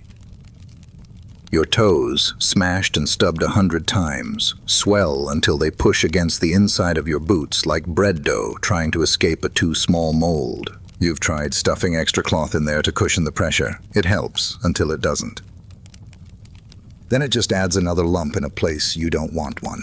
There's no reprieve, no soft bench to rest on. No cot nearby to collapse onto between tasks. Every time you finish a piece of work, there's another one waiting. Another blade to grind. Another hinge to reforge. Another set of horseshoes to shape. And every job requires you to plant your feet on the hard-packed, coal-dusted floor and stay there. For hours, sometimes for days. Historians still argue whether medieval smiths had specialized footwear or cushioned platforms to work on. A few rare texts describe straw mats or thick leather pads laid underfoot, especially in wealthier forges. But you've tried every trick you can think of. You once nailed scrap wool to a plank of wood and stood on it like a pedestal. It helped, briefly, until the wool caught a spark and smoldered halfway through your shift. Your knees don't thank you either. They crack when you crouch and protest every time you stand again. But it's your feet that bear the brunt. You've gotten used to the end-of-day limp, the swollen ankles that throb when you lie down, the dull ache that greets you each morning like an old, unwelcome friend. And you're not alone. You've seen other smiths hobble through the market, feet wrapped in linen, grimaces on their faces hidden behind polite nods. They're proud, but not pain-free. You can always spot a fellow tradesman by the way he walks, flat, careful, heel to toe, with all the grace of someone stepping on broken glass. Even when you do sit for a moment, perhaps while waiting for the iron to reach the right temperature, you find yourself anxious to stand again, because sitting feels wrong. Like you're falling behind, like you're cheating so you stay upright. Even when the bones feel like gravel, even when your soles are so sore you'd swear they've grown thorns, you don't complain. Much, you simply shift your weight, flex your toes inside your patched boots, and keep moving, one painful step at a time. Because a blacksmith doesn't have the luxury of rest, just heat, iron, and the endless pressure of standing through it all.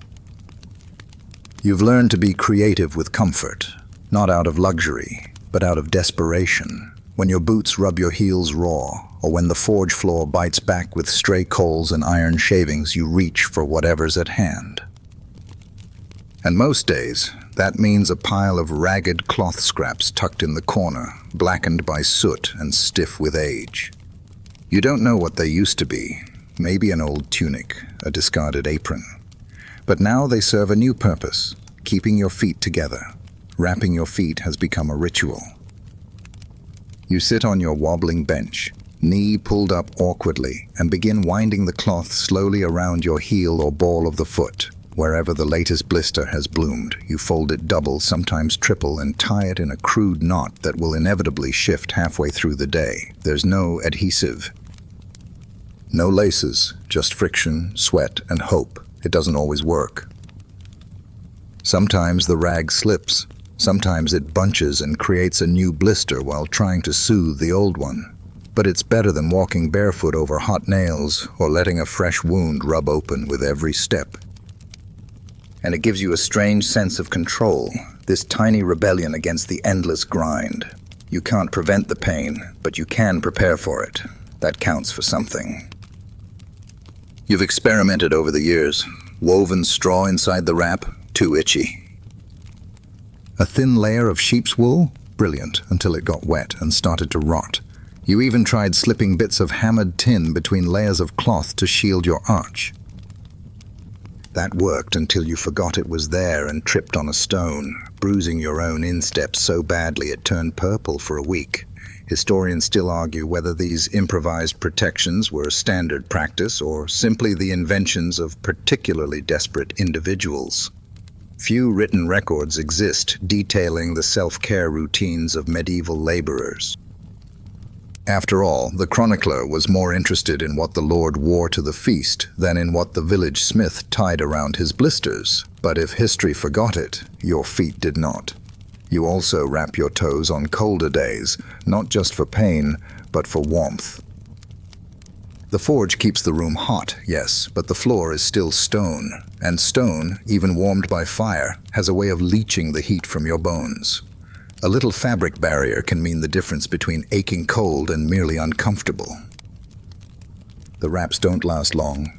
They fray, burn, get soaked with sweat, and stiffen like old bark. But you keep a small pile handy and rotate them like the world's saddest wardrobe. One for the left heel, one for the right arch, one for wherever the day decides to hurt next. And when they finally fall apart, you tear another scrap, wind it tight, and carry on. Because your forge doesn't care about comfort, but you do. At least enough to keep walking. The thing about nobles is they love things, big things, fancy things. Useless, expensive, unnecessarily complicated things. And when they find out there's a blacksmith in the village with steady hands and a good reputation, they descend like crows on a carcass. But instead of pecking at scraps, they bring orders. Long, elaborate, exhausting orders. A sword for ceremonial use, but it needs to be covered in filigree. A gate hinge shaped like a lion mid-roar. A chest lock that resembles a falcon eating a snake. You ask, functional or decorative? They smile and say, both, of course. You smile back while mentally calculating how little sleep you'll get this week.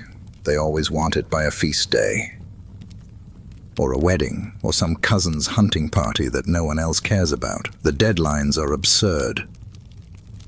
The materials? Often insufficient or incorrect. Use bronze, they'll say, but make it shine like silver. You try to explain metallurgy, but they wave their hands and say, you're the smith, figure it out. So you work twice as long. Stretch your hours until the forge becomes an extension of your own body. You skip meals, you skip sleep. You burn your hands reshaping the same piece of iron 4 times because the noble wants it slimmer, more elegant, but still capable of smashing through a door. You don't laugh, you just nod, because the coin is good when they remember to pay. Historians still argue whether blacksmiths under noble patronage had it better or worse than those working solely for their villages. The noble work paid more, sometimes, but the demands were higher, the expectations stranger, and the patience thinner. One lord once asked you for a chandelier made entirely of interlocking swords. You forged it. It weighed as much as a small cow and nearly killed the carpenter installing it. And the worst part, they rarely use the thing you make. It sits in a hole, gets covered in dust, or worse, they give it away as a gift to someone who has no idea how long it took you to balance the weight of a double-headed ceremonial axe shaped like a griffin. They ooh and ah. Then leave it in a corner. There's no gratitude, no understanding of what it took, how your back ached shaping that curve, how your fingers blistered shaping that pommel. You once worked 2 nights without sleep to meet a baron's deadline, only to hear him say, "Ah, good, now make me another, but with a horse instead of a wolf." You smiled. You agreed. You went back to your forge and screamed into a bucket, but you still did it, because when the nobility comes calling, you can't say no. Not unless you want your name replaced by some younger, more desperate smith. So you take the orders. You bend the metal. And when your hands start to shake, you tighten the wrap, take a breath, and start again. The forge does terrible things to your back. Every piece of metal that needs shaping seems to demand it. Lean in closer, bend deeper, crouch just a little lower. And it's never for a few seconds, it's hours, days. Sometimes weeks, depending on how intricate, absurd, or downright impossible the noble's order is. You've spent more of your life hunched over glowing iron than standing upright, and now your spine has opinions, loud ones. It starts in the shoulders, a slow pull, like invisible fingers dragging your blades downward. Then it spreads into the base of your neck, down into your lower back, twisting your spine into a permanent question mark. You've tried stretching. You've tried leaning on your hammer between swings. Once, you even laid flat on the cold floor just to feel something that wasn't your own vertebrae grinding together. It helped for about 5 minutes, and the work that causes it all.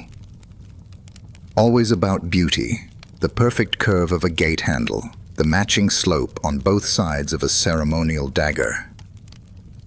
The flawless symmetry of a pair of armored greaves designed not for war, but for show. You hunch for hours, nose inches from the metal, chasing perfection with a back that's screaming for mercy. The irony, of course, is that no one notices. They see the finished piece, polished, balanced, beautiful, and they assume it was conjured by some divine hammer blow. They don't see the hours you spent twisted like a badly carved statue, one leg half asleep, one shoulder popped slightly out of alignment. They don't see you stumbling upright, fingers locked into a claw, every muscle stiff as iron itself. Historians still argue whether medieval craftsmen suffered from chronic spinal issues, or if this damage was just dismissed as the price of labor. Some early medical texts mention the smith's droop, a term describing a curved spine, hunched shoulders, and a forward-tilted head seen in aging tradesmen. You don't need a textbook. You've lived it.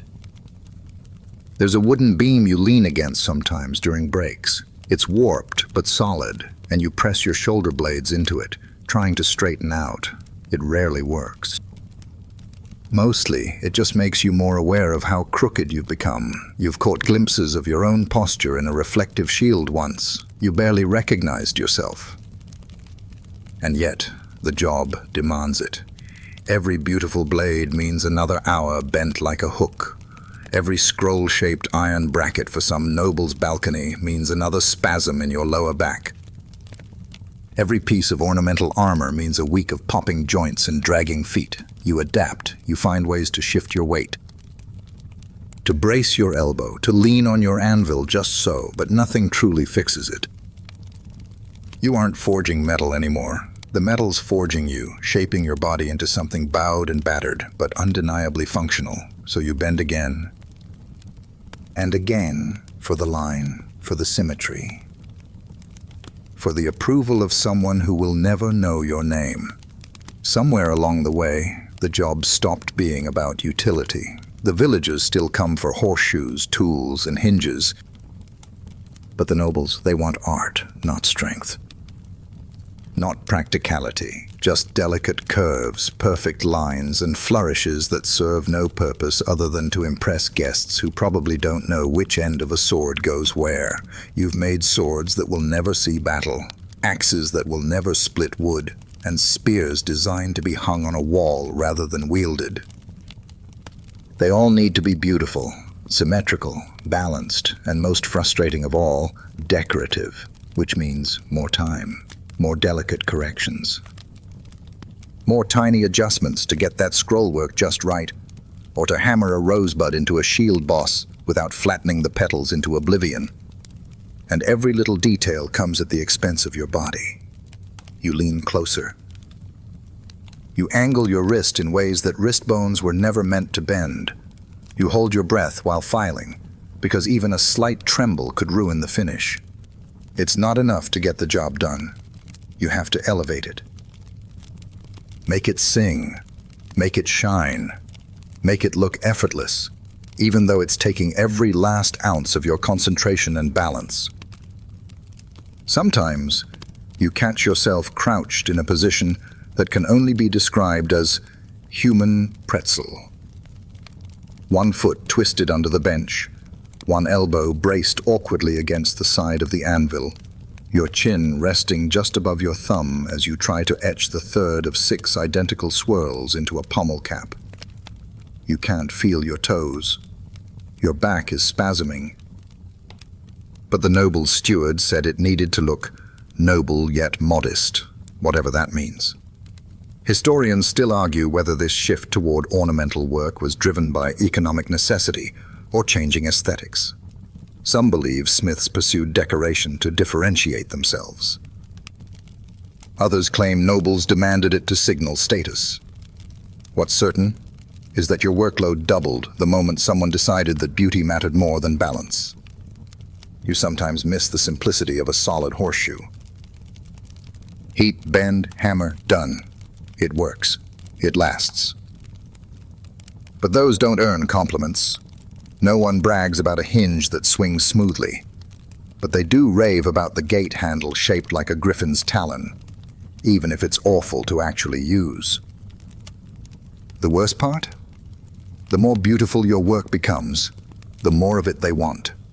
A simple latch turns into a full decorative set. One gaudy dagger turns into a matched pair with jewel-like rivets. And each of these requires you to hunch lower, squint harder, and sacrifice a little more of your already bent spine to the altar of nobility's approval. But still, you do it. Because in the forge, beauty isn't a gift, it's a demand. And you, bent and breathless, deliver it. Not because it's fair. Not because it's easy, but because you're the only one who can. You've heard it plenty of times. Magnificent blade, they say, holding up the sword you spent 2 weeks perfecting. Marvelous work, they add, admiring the edge, the balance, the way it gleams in the light like sunlight on a frozen stream. But the praise is never directed at you. It's for the object, for the craftsmanship, abstracted from the craftsman. The noble beams at his new weapon, then walks away. No name mentioned, no thanks given. You stand there, soot-streaked and sore, with your fingers still stinging from yesterday's finishing file.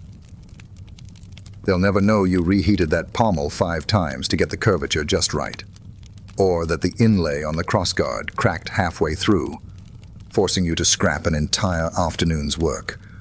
The only record of your labor lives in the metal itself, and even that won't last long, not if it gets handed down, polished over, or sold to someone who couldn't tell a forge from a fireplace. They don't remember the hands that made it, just the glow it gives them when they unsheath it at a banquet or show it off to visitors.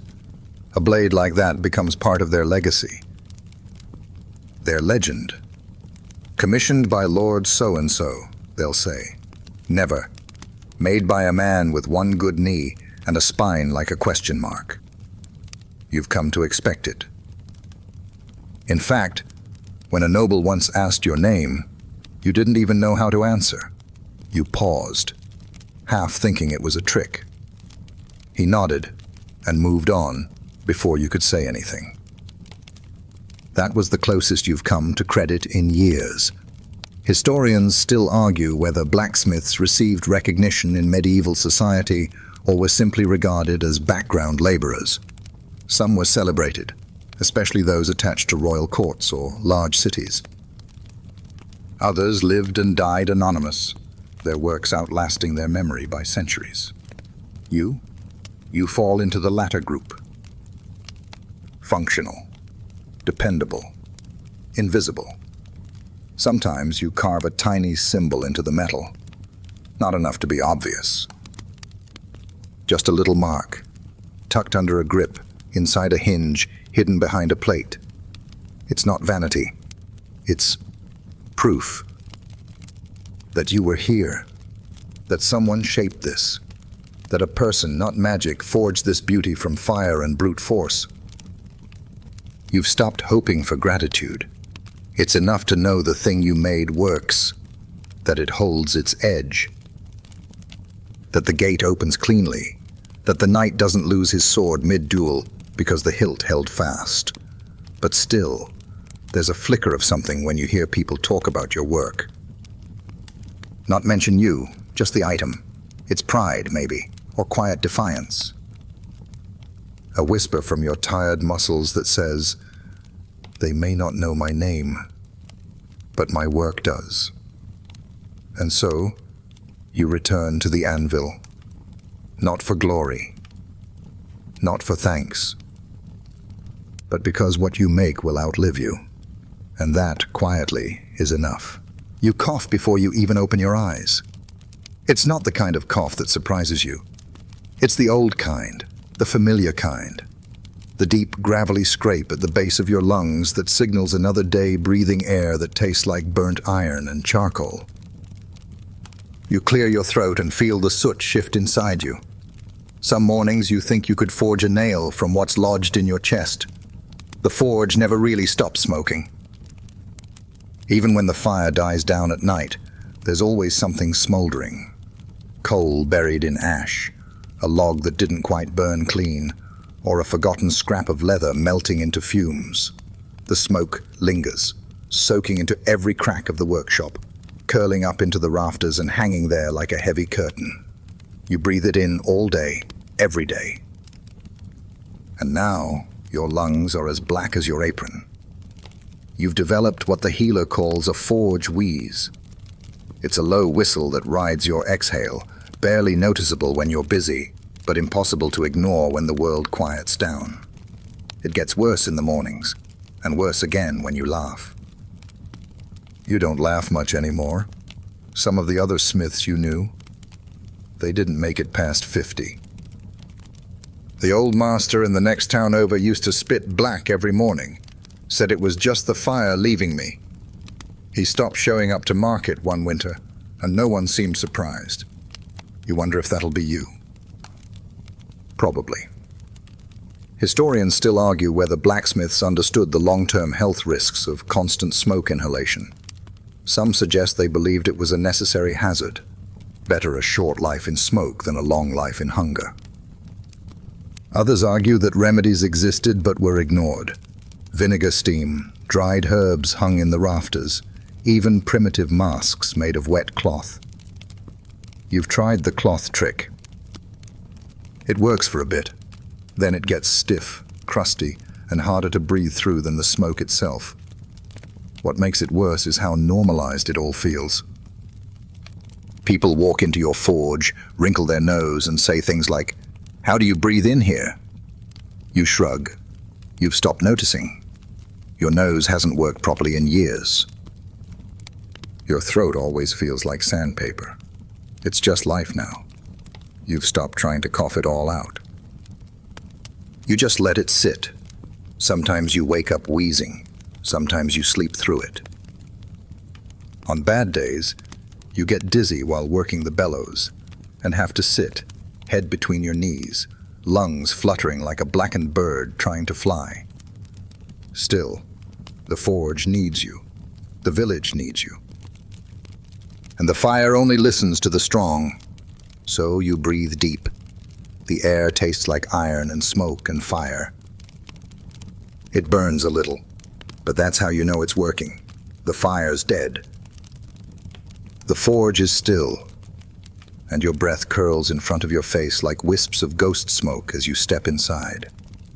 Before the flames return, before the coals catch, there's only cold.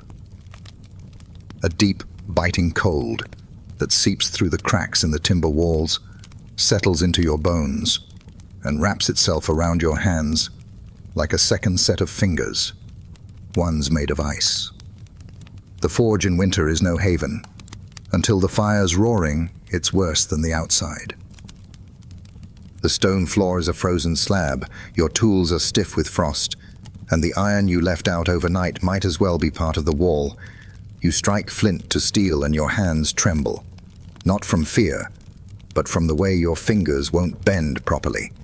They curl slowly, sluggishly, and the cold makes every motion feel like it's happening underwater. It takes time to get the forge going in winter. You blow on the embers, coaxing life into last night's ash. You feed it splinters, then chips, then logs. It smokes more when it's this cold. The heat rises in uneven waves, and you can feel the sting of thaw setting in.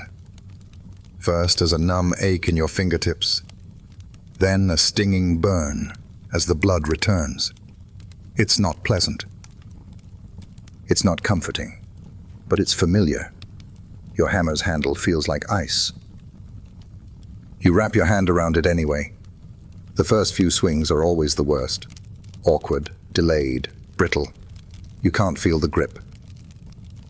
Your knuckles crack audibly, and sometimes you drop the tool mid-swing. You curse, quietly. Then try again.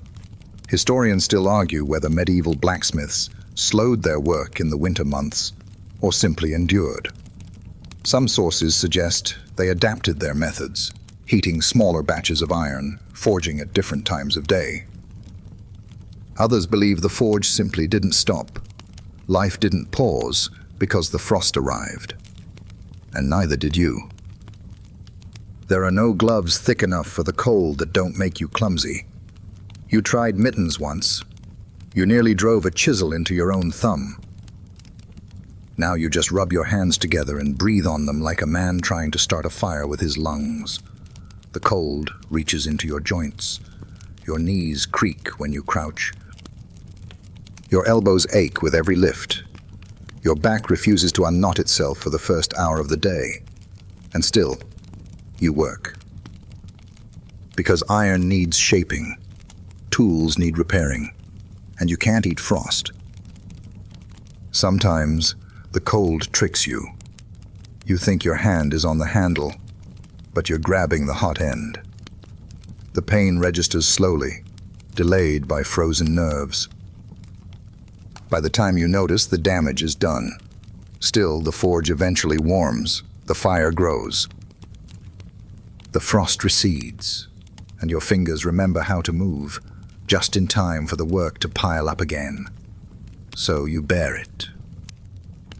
Because there's no other choice.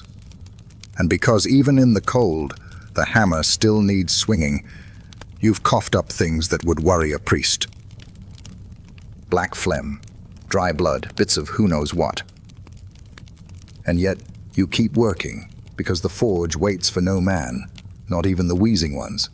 Eventually, someone notices, usually the baker's wife, who brings you bread and clucks her tongue like an old hen. "You ought to see the healer," she says. You nod, because it's polite, but you don't want to. You know what's coming. Medieval medicine is a gamble, and you've lost more than you've won.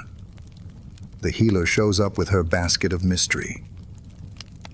Dried herbs, pungent roots, maybe a shriveled frog leg wrapped in string.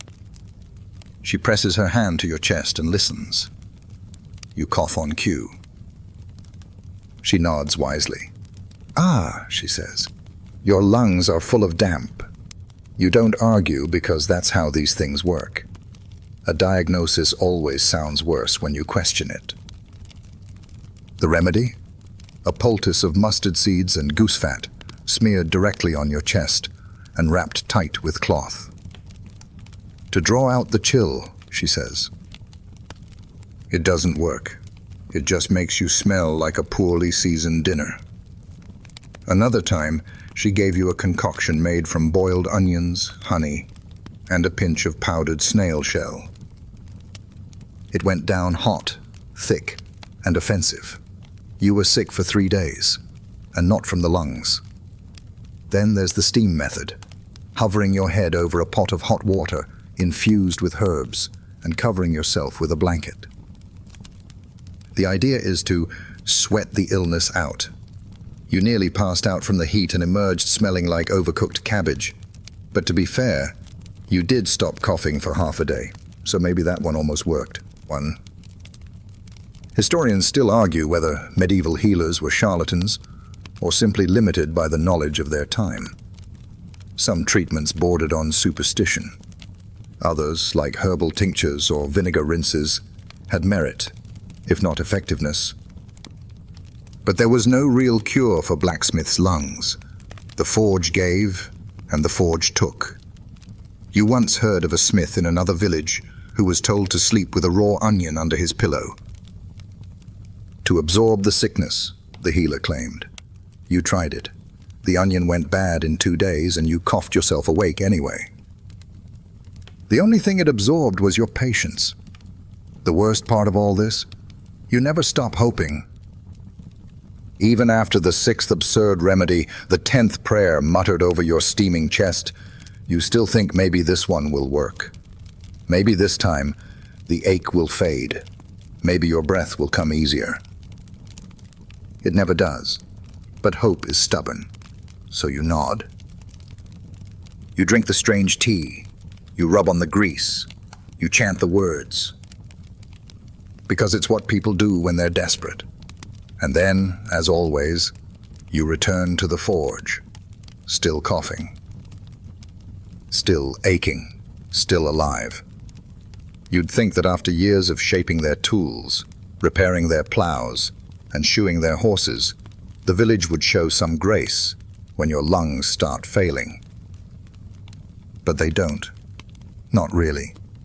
In a place where strength is survival, a blacksmith who coughs too much starts to look like a problem, not a person in pain. They don't say it directly, not at first, but you see the sideways glances when you stop to catch your breath. You hear the pause in their voice when they ask if the job will still be done on time. You catch the barely hidden doubt when they offer a commission and add, "if you're up to it." The words are polite. The meaning isn't. Illness around here is weakness, and weakness is dangerous. If the smith can't swing a hammer, can't fire the forge, can't deliver the nails and blades the village depends on, then what good is he? They need results, not wheezing. They need iron, not excuses. You once missed a single delivery, delayed by a fever that left you shivering in a pile of blankets beside the dying fire. The next day, the baker mentioned another smith 2 villages over. "Just in case," he said, "if you ever need a bit of help." You knew what that meant. You nodded, and the next morning, you were back at the anvil. Still burning up, still coughing, but swinging all the same. Historians still argue whether craftsmen in tight-knit communities were afforded leeway in times of sickness, or whether the pressures of survival made sympathy scarce. In theory, a blacksmith was a pillar of the village, essential and respected. But in practice, if you can't produce, you're a cracked anvil, still heavy, still here, but no longer useful. So, you hide it. You cough behind the bellows. You mask the shaking in your hands by gripping the hammer tighter. You avoid the healer's visits when you know they'll draw attention. You lie when someone asks how you're feeling. Strong as a mule, you say. You smile when they laugh, then swallow another cough that tastes of ash and shame. Even the apprentices, when you had them, noticed. One lad left after a week, said the forge was too smoky. The other stayed a bit longer but winced every time you bent over, wheezing through clenched teeth. He started bringing his own water and standing farther away. He left too eventually. You don't blame them. Who wants to learn from someone who sounds like they're dying, even if they are? So, you keep up appearances. Wipe your nose before it drips. Lean on the bench only when no one's looking. Smile at customers, even when your chest feels like it's caving in. Because once the village sees weakness, they don't unsee it, and you can't afford to be a burden. Not when the forge still burns. Not when the orders keep coming. Not when being strong is the only way they'll let you stay. You can only swing a hammer so many times before it starts to rebel. Not your arm, though that too, but the hammer itself. The tools that once felt like extensions of your body begin to crack, slip, and betray you. The tongs loosen their grip, the hammer shaft splinters. The chisel that once cut like a knife now bends with every strike. And the worst part, you can't blame them, they're just tired. Same as you. The tongs are always the first to go. After years of clenching red-hot iron, their grip warps slightly. Just enough to drop a piece when you're mid-swing. Just enough to send a half-shaped horseshoe clanging to the floor. You try tightening the hinge with a makeshift wedge. It holds for a while, until the wedge burns out or falls out or just gives up entirely. Then there's the hammer. Your oldest one, the heavy, trusty, battle-scarred thing that helped shape your very first sword, has started to betray you. The wood in the handle is drying out. Tiny cracks run down from the head like veins. The iron face is chipped, which means your strikes don't land true anymore. You keep telling yourself you'll replace it. But when? You're too busy using it to stop and fix it. Even the files go dull faster than you can replace them. You've taken to sharpening them against each other, which isn't ideal. But it's either that or try to smooth metal with something blunter than your own fingernail. You once tried to order new tools from a traveling merchant. They never arrived. Or maybe they did, and someone else in a richer village paid more. You'll never know. Historians still argue whether blacksmiths made their own tools or traded for them regularly. Some evidence suggests that smiths were skilled at crafting replacements in-house.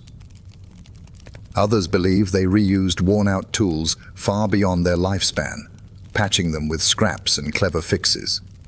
You suspect both are true, depending on whether the smith had time, and you never do. You've forged new hammerheads, sure.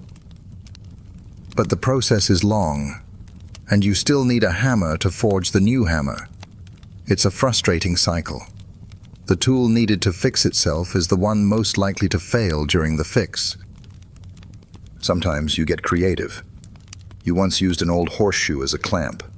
You bent a prong from a rake into a makeshift punch. It worked. Not well, but well enough. That's the rule now, well enough. If it holds for another week, you're satisfied. But there's always a moment, usually around twilight, when something slips, breaks, or gives out. You stare at the broken tool, your hands blackened and your patience gone, and you sigh. Deeply. Then you pick up the next best thing. Maybe it's cracked. Maybe it doesn't fit right. Maybe it was never meant for the job. But it's what you've got. And the forge isn't going to wait. It doesn't take much. A slip of the tongs. A momentary lapse in grip.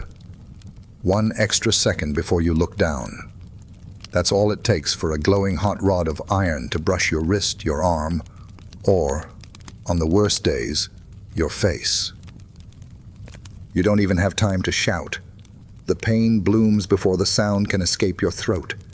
Accidents in the forge are sudden, sharp, and cruel.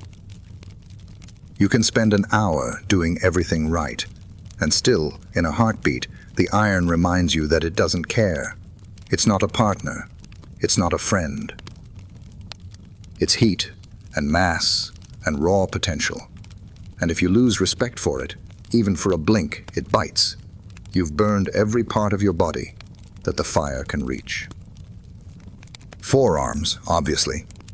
Those are the first to go. Then fingertips, from testing metal that wasn't as cool as it looked. You once seared the top of your foot when a heated bracer rolled off the anvil and bounced perfectly into your boot. That was 3 winters ago, and the scar still flakes when it's cold. Sometimes it's not even the heat. Sometimes it's the weight. An iron rod, dropped from waist height, can break a toe. A misjudged hammer blow can crush the edge of your thumb. You've driven a nail through your own palm once, not deep, but deep enough to remind you that distractions have consequences. You wrapped it in wool and kept working. Historians still argue whether smiths commonly kept records of injuries or simply considered them part of the job. It's hard to know, because most of the stories that survive are about what was made, not the bloodshed in making it. But you know the truth. Behind every polished blade, every elegant gate, every horseshoe clattering down the road, there's pain. Yours. The worst burns are the ones that don't hurt right away. You know those. The skin goes white, then bubbles, then cracks. You smell it before you feel it. A sharp, sickly sweetness that tells you something important just went wrong. You don't scream. Not anymore. You just breathe through your teeth and dunk it in the nearest water bucket, hoping the hiss is louder than your pride. People don't see the aftermath. They don't notice when your bandages soak through.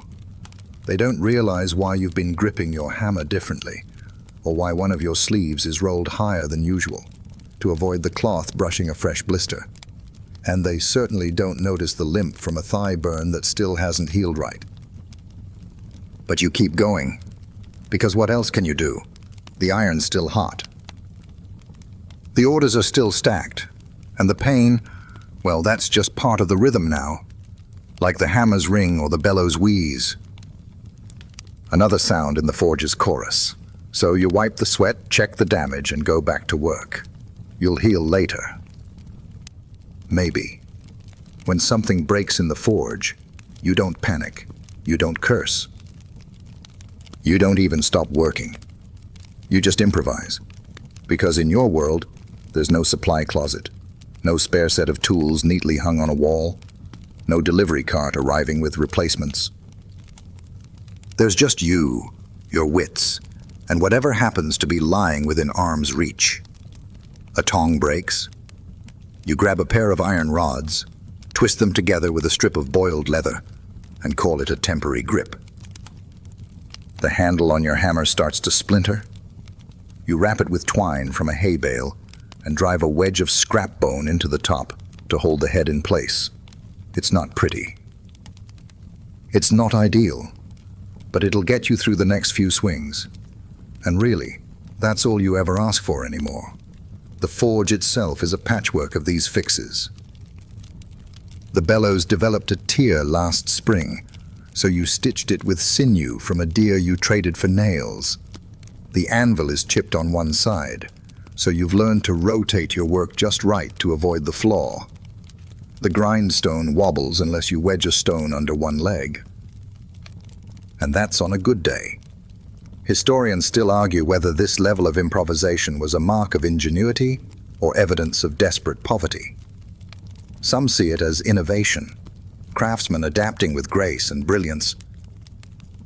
Others frame it as a symptom of systemic neglect.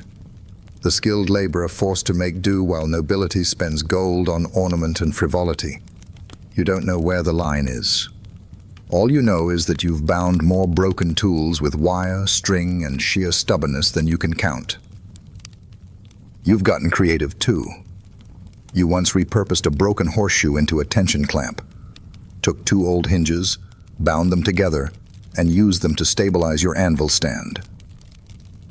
You've even reshaped discarded iron nails into new rivets, carefully hammering them back to life when no replacements were available. Necessity doesn't just breed invention, it demands it. Sometimes your fixes become permanent. You forget that the tool was ever broken to begin with. You reach for your favorite pair of pliers, assembled from 3 different tools and held together by melted tin, and it works better than anything you've ever owned. That's the strange magic of the forge. Nothing lasts, and yet everything somehow endures. You've made repairs with leather straps, copper wire, fishbone, wood from your own firewood pile, and once, a belt buckle. You've even reshaped the back end of an old spoon into a hook clamp for holding rounded blades. It wasn't elegant, but it held, and that was enough. You don't get praised for these solutions. No one ever says, "Nice patchwork job on that hammer." But you know. You feel it. Every time it holds a few swings longer. Every time it saves your hand from injury. Improvisation keeps your forge running, and your forge keeps you alive. Sometimes you mess up. A blade cools too fast, a hinge cracks, a rod bends in the wrong direction. Maybe it's your grip. Maybe your aim was off. Maybe your hand slipped because of the sweat, or because your fingers just aren't what they used to be. But you never say, "I failed." Instead, you glance down at the hammer and mutter, "Stupid tool." It's not the hammer's fault. You know that. But blaming it helps. Because in the forge, you don't have room for doubt. If you stop to second-guess yourself every time something goes wrong, you'll never finish a thing. So, you blame the tools. The warped tongs, the dull chisel, the uneven bellows. It's easier than admitting your own body's slowly working against you. And let's be honest, sometimes the tools really are the problem. That hammer is chipped. Those tongs do slip. The bellows have been losing pressure for months now. So when the iron puckers, or the weld splits, or the shape's just slightly wrong, you point at the nearest object and shake your head. "Again with this anvil," you mutter, knowing full well it hasn't moved in years. Historians still argue whether this habit was widespread or just a personal quirk among overworked craftsmen. Some accounts describe blacksmiths cursing their tools with the same energy a knight might curse an enemy. One traveler once wrote about a smith who swore at his own hammer in 4 languages before starting his day. You haven't reached that level of polyglot profanity, but you understand the sentiment. Blaming the tools keeps you sane. It gives you something external to shout at when the iron splits and your whole day unravels. Better to hurl the chisel across the room than admit you weren't focused. Better to groan at your worn-out tongs than confess you've been too tired lately to hold them right. Pride has to go somewhere, and in the forge, it's usually buried under blame. You've even developed routines around it. When something breaks, you pause, narrow your eyes, and say something like, "Right, that's it."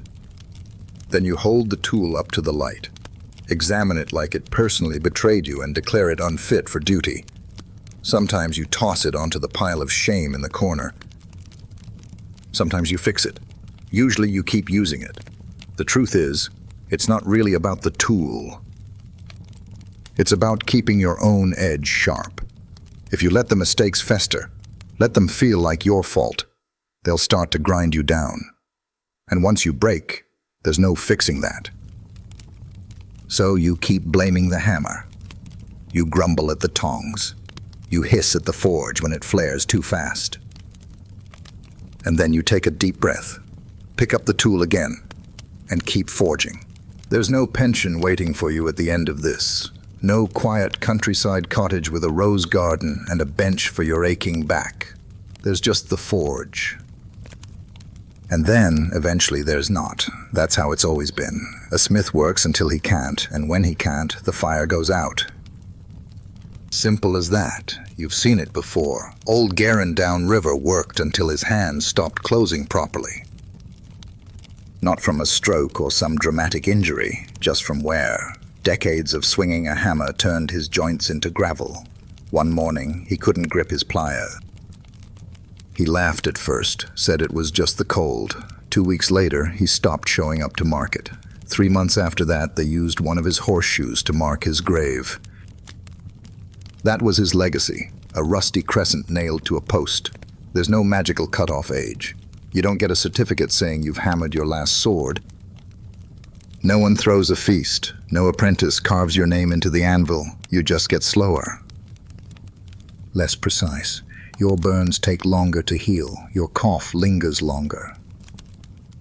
Eventually, someone notices your work isn't quite what it used to be. Then the whispers start. Maybe it's time he stopped. You hear the tongs slipped again. That hinge was crooked. And suddenly, the orders dry up. Historians still argue whether medieval craftsmen were cared for in old age or simply faded into poverty. Guild members may have received some support, but for rural smiths like you, the safety net was hope. Hope that a child or apprentice would take over. Hope that you saved enough in coins and favors to barter through your final years. Hope that your body would just last a little longer. You don't expect a comfortable ending. You just want to make it through the next season. Maybe 2. You tell yourself you'll rest once the harvest tools are finished, or once you've reforged that cracked gate hinge, or once you complete that last commission for the manor. But there's always a once, and it always leads to another. You know your limits. You feel them now, in the small tremors in your fingers when you hold a chisel too long, in the moment of hesitation before lifting a particularly heavy billet, in the way you measure your steps more carefully than you used to. The forge doesn't care about those things. The fire burns the same. The metal resists the same. It's you that changes. There's a quiet kind of dignity in that, though. You don't need applause.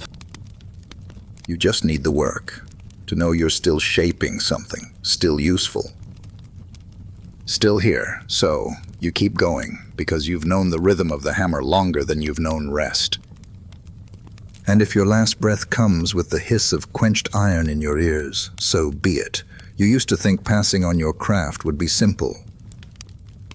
You'd take on a boy from the village, or maybe the miller's third daughter, the one who watched you work like the fire held secrets, and you'd teach them the rhythm, the heat, the grip, the patience.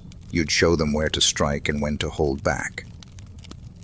How to listen to the iron, how to curse the bellows when they sputtered. But teaching isn't forging. It's slower, messier, and at times more painful than the burns on your own skin.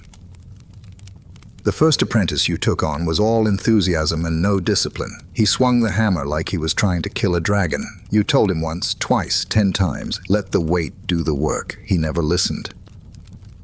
One day he split a blade down the middle, ruined a week's worth of work, and never showed up again. The second was quiet, too quiet. He had a good eye, but no confidence. Every time he made a mistake, he flinched like you were going to strike him. You never did. You only sighed, gently. He left in the night, left his apron hanging like a ghost by the door. Historians still argue whether smithing was commonly passed through family lines or taught more broadly through apprenticeships. Some say it was a tightly guarded trade, handed down from father to son. Others argue that any willing hand could learn, if they were stubborn enough to stay. You believe the latter, but it hasn't made the search easier. Sometimes you think maybe you're the problem. Maybe your standards are too high. Maybe you expect too much too soon, or maybe it's the forge itself. It's not a glamorous place. It's hot, loud, unforgiving. You don't get medals, you get blisters. Still, you haven't given up. You leave the door open. You watch the kids in the village see who lingers too long near the firelight. You leave scraps of iron out on the workbench, hoping someone will get curious. You've even carved a second-handled hammer, smaller, lighter. It's waiting. Just in case. Because one day, maybe soon, someone will step forward, someone who doesn't mind the smoke. Someone who isn't scared of calluses, someone who wants to make things, not for glory. Not for gold, but for the simple joy of shaping the world with their own two hands. And when they do, you'll teach them. Slowly, kindly, with every scar and lesson you've earned, you'll show them how to work with fire, not against it. How to know when the metal is ready, how to stay calm when it resists. You'll teach them that the forge takes much, but gives something too. And maybe, just maybe, when your back finally gives out and your hands refuse to grip, someone will keep the fire going. You won't leave behind a grand monument. No songs will carry your name through the halls of history. No chronicler will ink your story in the annals of kings and warriors. But your work, that will survive. Quietly, without attribution, without ceremony. But survive nonetheless. That gate hinge on the chapel, you forged that. 20 winters ago, when your hair was darker and your knees less stiff, it still creaks in the wind, still swings open every Sunday. No one thinks of you when it opens. But it does open, and that means something. The nails in the barn, yours. Driven deep by a farmer who paid you in onions and promises. The bridle bit on the old knight's horse, yours too. Though the knight never knew your name, he complimented the comfort of the fit. The tools in the cooper's shed, the iron bands around the wheelwright's barrels, even the small blade the miller uses to cut sacks, all yours. Historians still argue whether blacksmiths considered their work art or utility. Some suggest smiths infused personal pride into every horseshoe, while others argue they saw themselves as mere functionaries, producers of necessary objects. You fall somewhere in between. You don't sign your work, but you recognize it when you see it. There's a certain bend in the handle, a rhythm in the hammer marks, a whisper of your touch in the metal. You once spotted a knife at the market, small, worn, nothing special.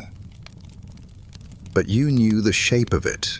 You remembered the apprentice who fumbled the quench and left a tiny warp in the blade, barely noticeable, but to you, unmistakable.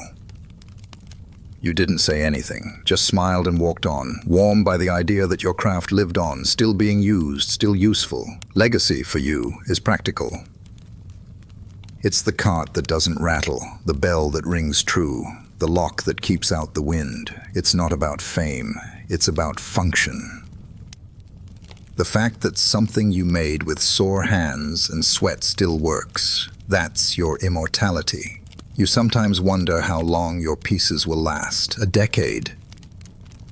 A century, maybe longer if the iron holds and rust stays at bay. You imagine a boy, 100 years from now, picking up an old hammer in a ruined barn and feeling the weight of your labor. He won't know your name, but he'll know the balance. He'll feel the care. And maybe, just maybe, he'll nod in quiet appreciation. You don't need glory, just continuity. A sense that your work mattered, not loudly but deeply, that your life, your pain, your effort, all of it is still out there, still helping. Still holding, so you keep forging, because every spark that flies from the anvil might carry a little piece of you into the future. And that's enough. You don't wake up hoping to feel good. That stopped years ago. Now you just hope the pain is familiar, not new, not sharp. Not alarming, just the usual, the ache in your lower back, the tightness in your chest, the throb behind your knees. Old friends, really. If they're there, it means everything's still working. Pain is part of the forge, like heat and iron and smoke. You didn't choose it, but you've made peace with it. At some point, you stopped wishing it away. Now, you just greet it in the morning, like a tired neighbor you always run into at the water barrel. The worst part isn't the sharp pains. It's the slow ones, the kind that creep in like rust. You don't notice them at first. Then one day you realize you haven't clenched your fist all the way in weeks, or that you're leaning a little more on your left leg to avoid that pull in your hip. You adjust without thinking. Your body's become a master of quiet compromise. Historians still argue whether chronic pain among laborers was discussed openly or endured in silence. You've seen both. Some men grunted through every step, making sure everyone heard. Others said nothing, even as their hands curled into claws. You've learned to walk the middle path. You don't whine, but if someone asks how you're doing, you don't lie. I'm sore, you say. And leave it at that. There's a strange comfort in the routine. You know which tools will make which joints complain. You know that lifting the bellows too fast will pull something in your shoulder. That standing too long at the anvil makes your feet go numb. But you work around it. You move slower, smarter. You pace yourself. You take breaks when no one's looking. Sometimes you wonder what it would feel like to not be in pain. You try to remember the last time. Maybe when you were a boy, chasing chickens barefoot through the mud. But even then, there were scrapes and stings. Maybe pain has always been part of the deal. Maybe it just changes shape as you grow. You've come to respect it, not love it. Never that, but respect it. It tells you where the limits are. Reminds you that you're still alive, that you're still working, still useful. And in a life where usefulness is everything, pain is just another tool, one that never breaks. You're not what anyone would call devout. You don't kneel at the altar every Sunday, and you've never once claimed to understand the Latin muttered by the village priest. But when the forge is quiet, and your hands are shaking from exhaustion, and the pain in your back makes it feel like your spine is welded in place, you pray. It's not a grand prayer. You don't ask for miracles, just for strength. Just for the ache to stay manageable, just for your grip to hold through one more blade, one more hinge. One more swing. You mumble it under your breath, over the coals. Let me finish this day. That's all. You don't tell anyone, not because you're ashamed, but because it's yours, between you and whatever's listening. If anything is listening, some days it feels like someone hears you, others it doesn't. But you pray anyway, out of habit, out of hope. Out of the need to feel like someone knows how hard this is. You've hammered crosses for the church, forged candle holders and curtain rods, and even a gate latch shaped like a dove. You've never believed that iron is holy, but it feels honest. It doesn't lie. It either bends or breaks. And maybe that's sacred in its own way. Historians still argue how personal faith and labor intertwined in medieval trades. Some evidence suggests blacksmiths were seen as almost mystical figures, shaping fire and metal like alchemists. Others say they were regarded with suspicion for the same reason, especially when their skills seemed too powerful, too strange. You've felt both, admiration and unease, in the way people look at your work. You've carved saints into sword hilts and etched prayers onto breastplates. Not because you believed the words would protect the wearer, but because they did. That belief mattered. It gave them courage. And in a world like this, courage is its own kind of armor. Sometimes the priest visits your forge. He blesses the tools, sprinkles holy water on the doorway. You thank him politely. He doesn't know that your real sanctuary is the rhythm of the hammer, the hiss of the quench, the glow of the coals. You're closer to peace here than in any stone chapel. Still, there are days when your knees buckle, when your fingers lock mid-swing, when your breath shortens and your vision narrows. On those days, you whisper a prayer not for salvation, but for the strength to finish. Not for heaven, just for tomorrow. Being a blacksmith earns you respect, but it doesn't make you loved. You're useful, essential even, but not necessarily trusted. People rely on you, but they don't always welcome you. They need your tools, your nails, your blades, but they don't quite know what to make of you. It's the fire mostly. You work with it, you command it.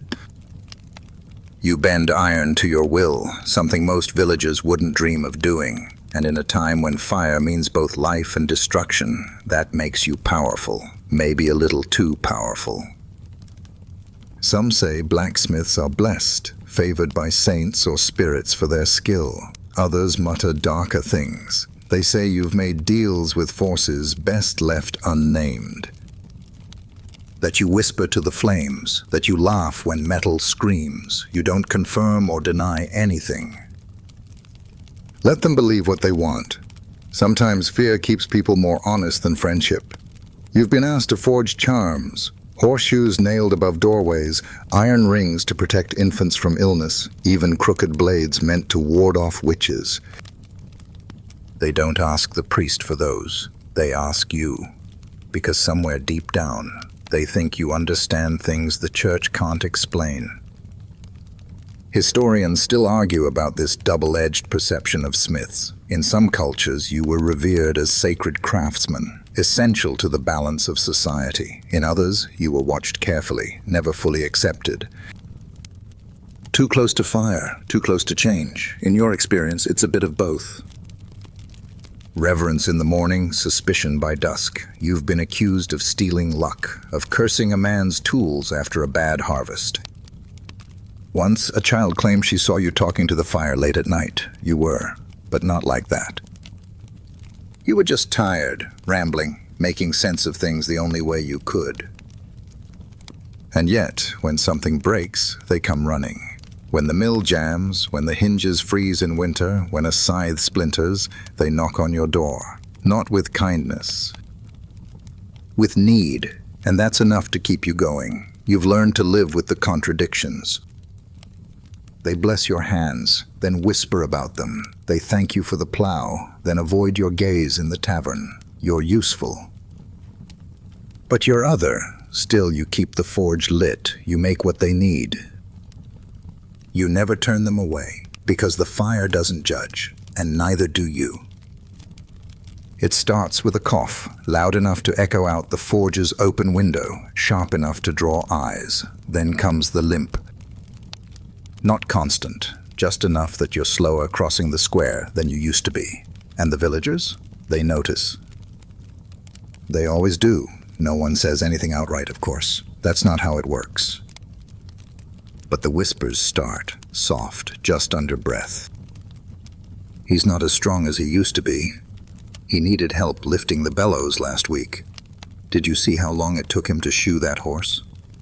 The words roll like smoke through the village, curling into every ear. You try not to let them in, but they find their way. Not all at once, just in hints. A customer starts asking if you're sure you can handle a rush order. The innkeeper's son, who once begged to apprentice under you, now avoids your eyes. The priest stops by more often than usual, just to check in. You keep working. That's all you can do, swinging the hammer with the same rhythm, even if it costs you more with each strike. But pain, once private, now has an audience. And that makes it heavier. Historians still argue how aging craftsmen navigated community perception. Some say experience was honored. Others suggest strength always trumped age, no matter your skill. You're starting to suspect that both are true, until your usefulness drops below a certain line. Then all your years, all your wisdom, all your scars, they turn invisible. It's not cruelty, not really, it's fear. The village depends on you. Your forge keeps their tools sharp, their horses shoed, their wheels turning. If you're fading, they want to prepare for what's next. Even if they won't say it out loud, they're already imagining a village without you. You've heard someone mention the Smith downriver more than once now, just in passing. He's young, strong, makes a fine blade. You nod when they say it. You even say, he does good work. But inside, something tightens. You're not jealous, you're scared, not of being replaced, of being forgotten. Of waking up one day and realizing no one knocked on your door, that the forge cooled overnight and no one noticed. You try to stay visible. You deliver work by hand, even when it hurts. You show up to town events, offer a small blade or hook as a gift, a reminder. I'm still here. I still matter. Because once your pain becomes part of the village whisper, it's not just your body at risk, it's your place, your identity, your purpose. So you stand straighter than you need to, smile wider than you feel. And keep the forge loud. Let the hammer drown out the whispers. There's a kind of respect you never speak of. It doesn't come with applause. No one carves your name into a stone. It's quieter than that, like a nod from across the square or the way the villagers pause when you pass, even if only for a moment. You've never asked for it, never expected it, but it's there. It comes from endurance. From showing up, from working through frost and fever, through cracked ribs and burned palms, from refusing to vanish when your hands started shaking or when the pain became a second heartbeat. You've kept swinging, kept forging, and even if they don't say it, the village sees that. Sometimes it slips through, in the way the baker sends an extra loaf, or the way the cooper mends your stool without charging a coin. The priest, despite all his holy duties, nods to you like you're an equal. That means more than you'll ever admit. You don't need praise. You just want to be seen, to know that what you do still matters, and it does. Every horseshoe on every step, every latch on every barn door, every blade that holds its edge a little longer than expected. That's you, woven into the fabric of the village, iron thread through wooden bones. Historians still argue whether medieval artisans were admired more for their skill or their resilience. Some sources focus on brilliance, the innovative toolmakers, the elegant weaponsmiths. Others quietly emphasize the dependable, the ones who were always there, year after year. You suspect the latter held the village together. Not the best, just the ones who didn't leave. You're not the best. You've met better. Stronger, faster, more precise. But they moved on, or burned out, or gave up when the weight got too heavy. You didn't. You stayed. You taught a bit. Repaired what others wouldn't touch, made things that weren't beautiful, but worked, and kept working. You showed up every day, whether the sun was shining or the frost bit through your boots. And when someone needed a last-minute hinge, a sharpened blade, a forged nail, you delivered. No speeches, no gold coins. But respect, the kind that settles into the bones of a village quiet. Enduring. You don't smile often, but when you do, it's because someone trusted you again, with their tools, their horse, their need, and they didn't ask if you were too tired or too old. They just knew you'd do it. That kind of trust isn't loud, but it's everything, and as long as the forge burns, you'll keep earning it, one strike at a time. You can smell the forge before you see it, before the first wisp of smoke rises, before the fire's glow colors the windows. It's in the air, thick with iron, ash, old sweat, and the sharp tang of hot metal. It's not pleasant, but it's yours. That scent has clung to your skin, your clothes, your very breath for so long that you don't notice it anymore, until you do. There's a difference between walking past a forge and living inside one. For you, the smell isn't just background, it's memory. The soot brings back the early days when your hands blistered from every swing, when you couldn't hold a hammer for more than 5 minutes without trembling. When you ruined more blades than you finished. The fire didn't feel warm back then, it felt cruel. Testing you. Now it's almost a friend, you catch it in strange places. On your sleeves as you walk through the fields, in your hair after a bath that didn't quite scrub it all away, on your boots even after you've left them outside overnight. Sometimes the children in the village wrinkle their noses as you pass. They don't mean anything by it, but you still notice. Historians still argue how strong sensory memory influenced laborers' perceptions of their work. Some believed in a kind of sensory imprint, that the smells, sounds, and even the feel of tools could shape a craftsperson's mood, memory, and even sense of identity. You believe it. That smell is who you are. If someone could bottle it, it'd be labeled Blacksmith Year-Round Edition. There are layers to the scent, too. The dry musk of burning charcoal, the oily edge of hot iron, the singed leather from your apron when it gets too close to the flame, the acrid sting of quenching in brine versus water, different notes depending on the day's work. You could tell what a smith had made just by standing at his door and breathing in. Sometimes it lingers in your nose long after the fire's out. You'll be lying in bed, exhausted, bones humming with fatigue, and there it is. The ghost of the forge, not sharp anymore, softer. Like memory's version of the smell, and strangely it's comforting, like the final exhale of a long day well spent. No perfume, no flower, no summer breeze will ever remind you of home the way the forge's scent does. It's ugly, it's overpowering. It makes your eyes water, but it's you, it's what you've made. What you've endured. And when the fire finally dies and the hammer swings no more, maybe that smell will cling to your apron, your tools, the very walls of the forge, a quiet testament to a life lived in flame and smoke.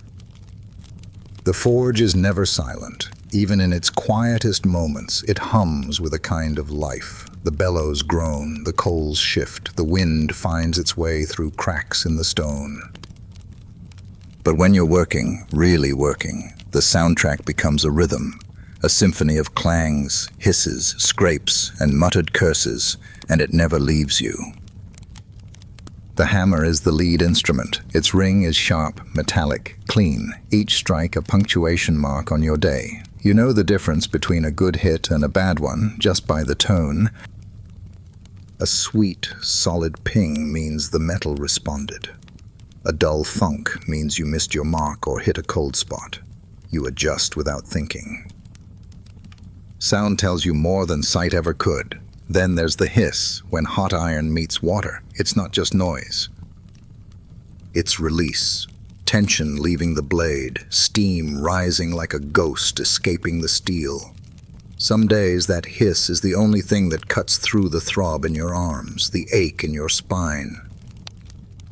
It's a kind of applause. You've made it through another swing, another cycle. And then there are the background sounds, the creak of the anvil stand as it shifts under pressure, the rattle of tools as you rummage for the right one, the soft shuffle of your feet finding position on soot-covered ground. The rhythm of a forge is not chaotic, it's precise. Repetitive, soothing even. Historians still argue how much of medieval craftsmanship relied on sound as much as sight. Written accounts of smithing are rare, but oral traditions speak of listening to the metal, a phrase you understand more deeply with each passing year. Iron talks, you just have to learn its language. And there's the human side of it too, the hushed conversations that drift into the forge, clients placing orders, offering odd payment, sometimes eggs, sometimes stories.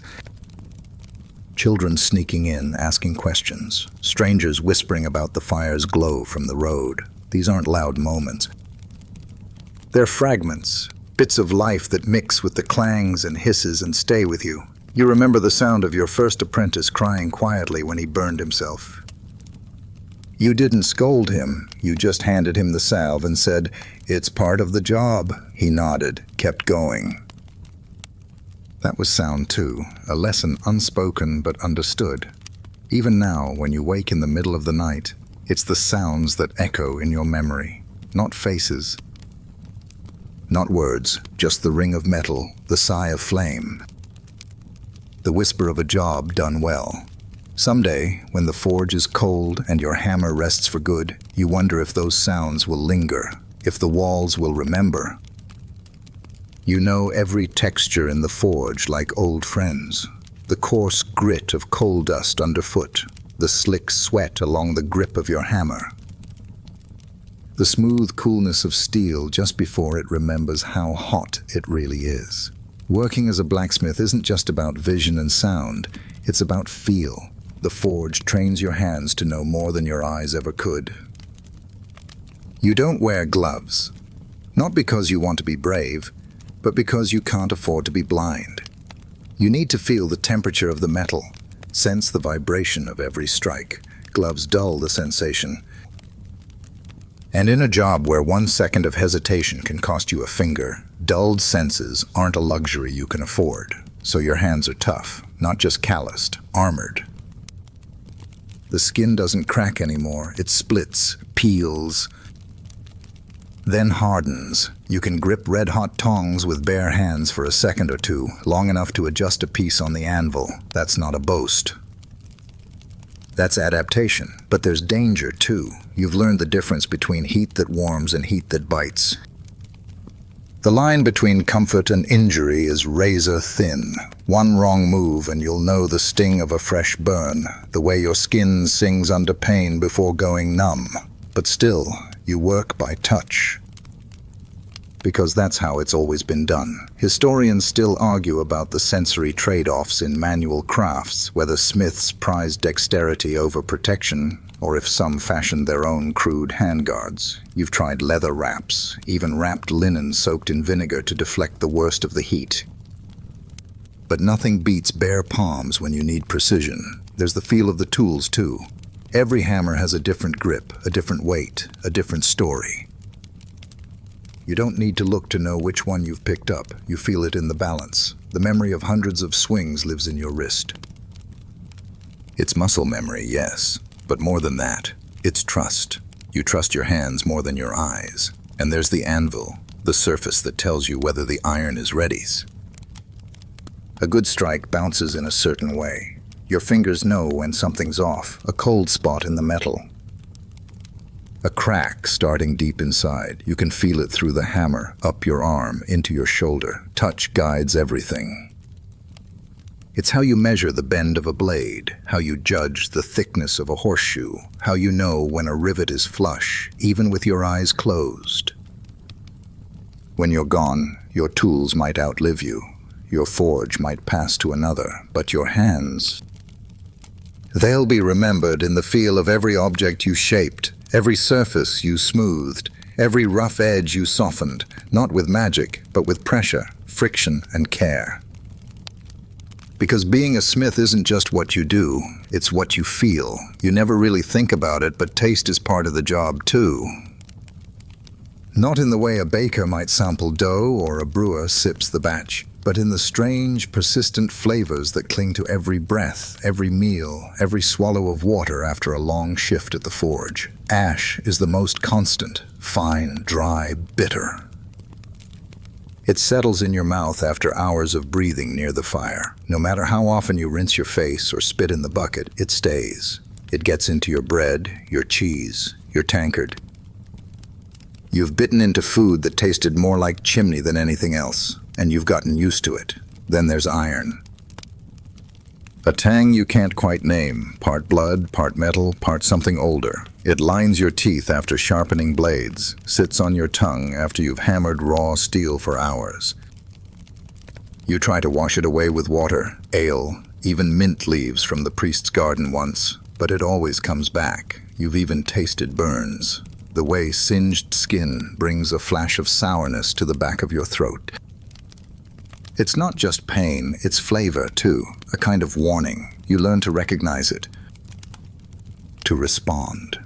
Like an animal sniffing out danger, except it's your own flesh you're reacting to. Historians still argue about the sensory effects of manual labor, especially taste.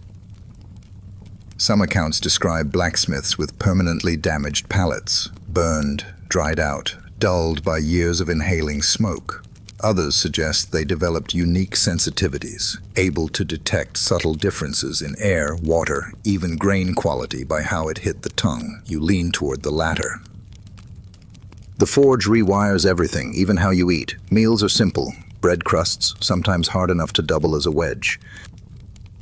Cheese that sweats in the heat. Stew when you're lucky, though you've eaten more cold potatoes and boiled roots than you care to count. Everything tastes faintly of soot, no matter where you eat it. Sometimes you catch yourself missing the sharp bite of fresh fruit or the sweetness of honey, but mostly you eat for fuel, and when you do eat, it's never in silence. Your body hums with leftover heat. Your jaw aches from clenching. Your hands are too tired to tear bread, so you hold it awkwardly, like your fingers forgot what gentleness feels like. Even eating becomes part of the craft. Slow, efficient, messy. There's an odd satisfaction, though. Finishing a day's work, wiping the sweat from your face, and biting into something solid, even if it's dry and tasteless, even if it's nothing more than crusts and crumbs. Because in that moment, the taste is proof that you've survived another day, that your fire held, that the forge didn't win, and sometimes, just sometimes, that's enough to make even ash taste like victory. You don't just use tools, you become them. After enough years at the forge, your hammer feels more like an extra limb than an object. It rests in your hand with a familiarity your own joints no longer offer. There's no thought between intention and action. You think of shaping, and the hammer moves. That's the kind of connection you only get through repetition. Through pain, each tool carries a story, the tongs with a chipped edge. You made those during a winter so cold the iron cracked if cooled too fast. That anvil, slightly uneven on the left side, was gifted by a traveling trader who couldn't pay in coin. Even the crude punch you used to punch holes in armor rings, you forged that yourself when your last apprentice broke the old one. They're not just instruments, they're witnesses to your best work and your worst. They've slipped from your grip during fever. They've helped you finish orders when your back screamed for rest. They've outlasted friendships, feuds, and more than one horse. Historians still argue whether medieval blacksmiths valued innovation in their tools or stuck to tradition. There's evidence for both.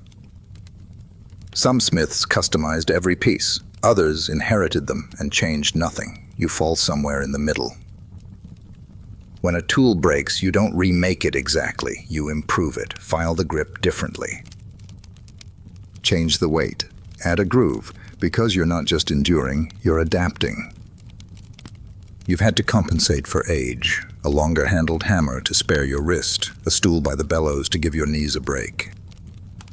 A forge hook that lets you lift heavier iron without asking for help. These aren't signs of weakness, they're marks of experience. You know what hurts now, so you design around it, quietly, without fuss. Each morning, when you line up your tools, there's a ritual to it. You check for rust. You oil the hinges. You adjust the anvil by a fraction of an inch because your back is stiffer than it used to be. And then you begin. The village sees what you make. The sword, the gate latch, the nails. They rarely notice the tools behind it all, but you do. When one is missing, your whole rhythm shudders, like forgetting how to breathe. You've trained your body to match the tools. Your swing matches their weight, your posture fits their length, you carry their shape in your muscles. And someday, when your hands finally refuse to grip, you hope someone picks up those tools and feels the ghost of your work in them. Not because they're perfect, but because they endured.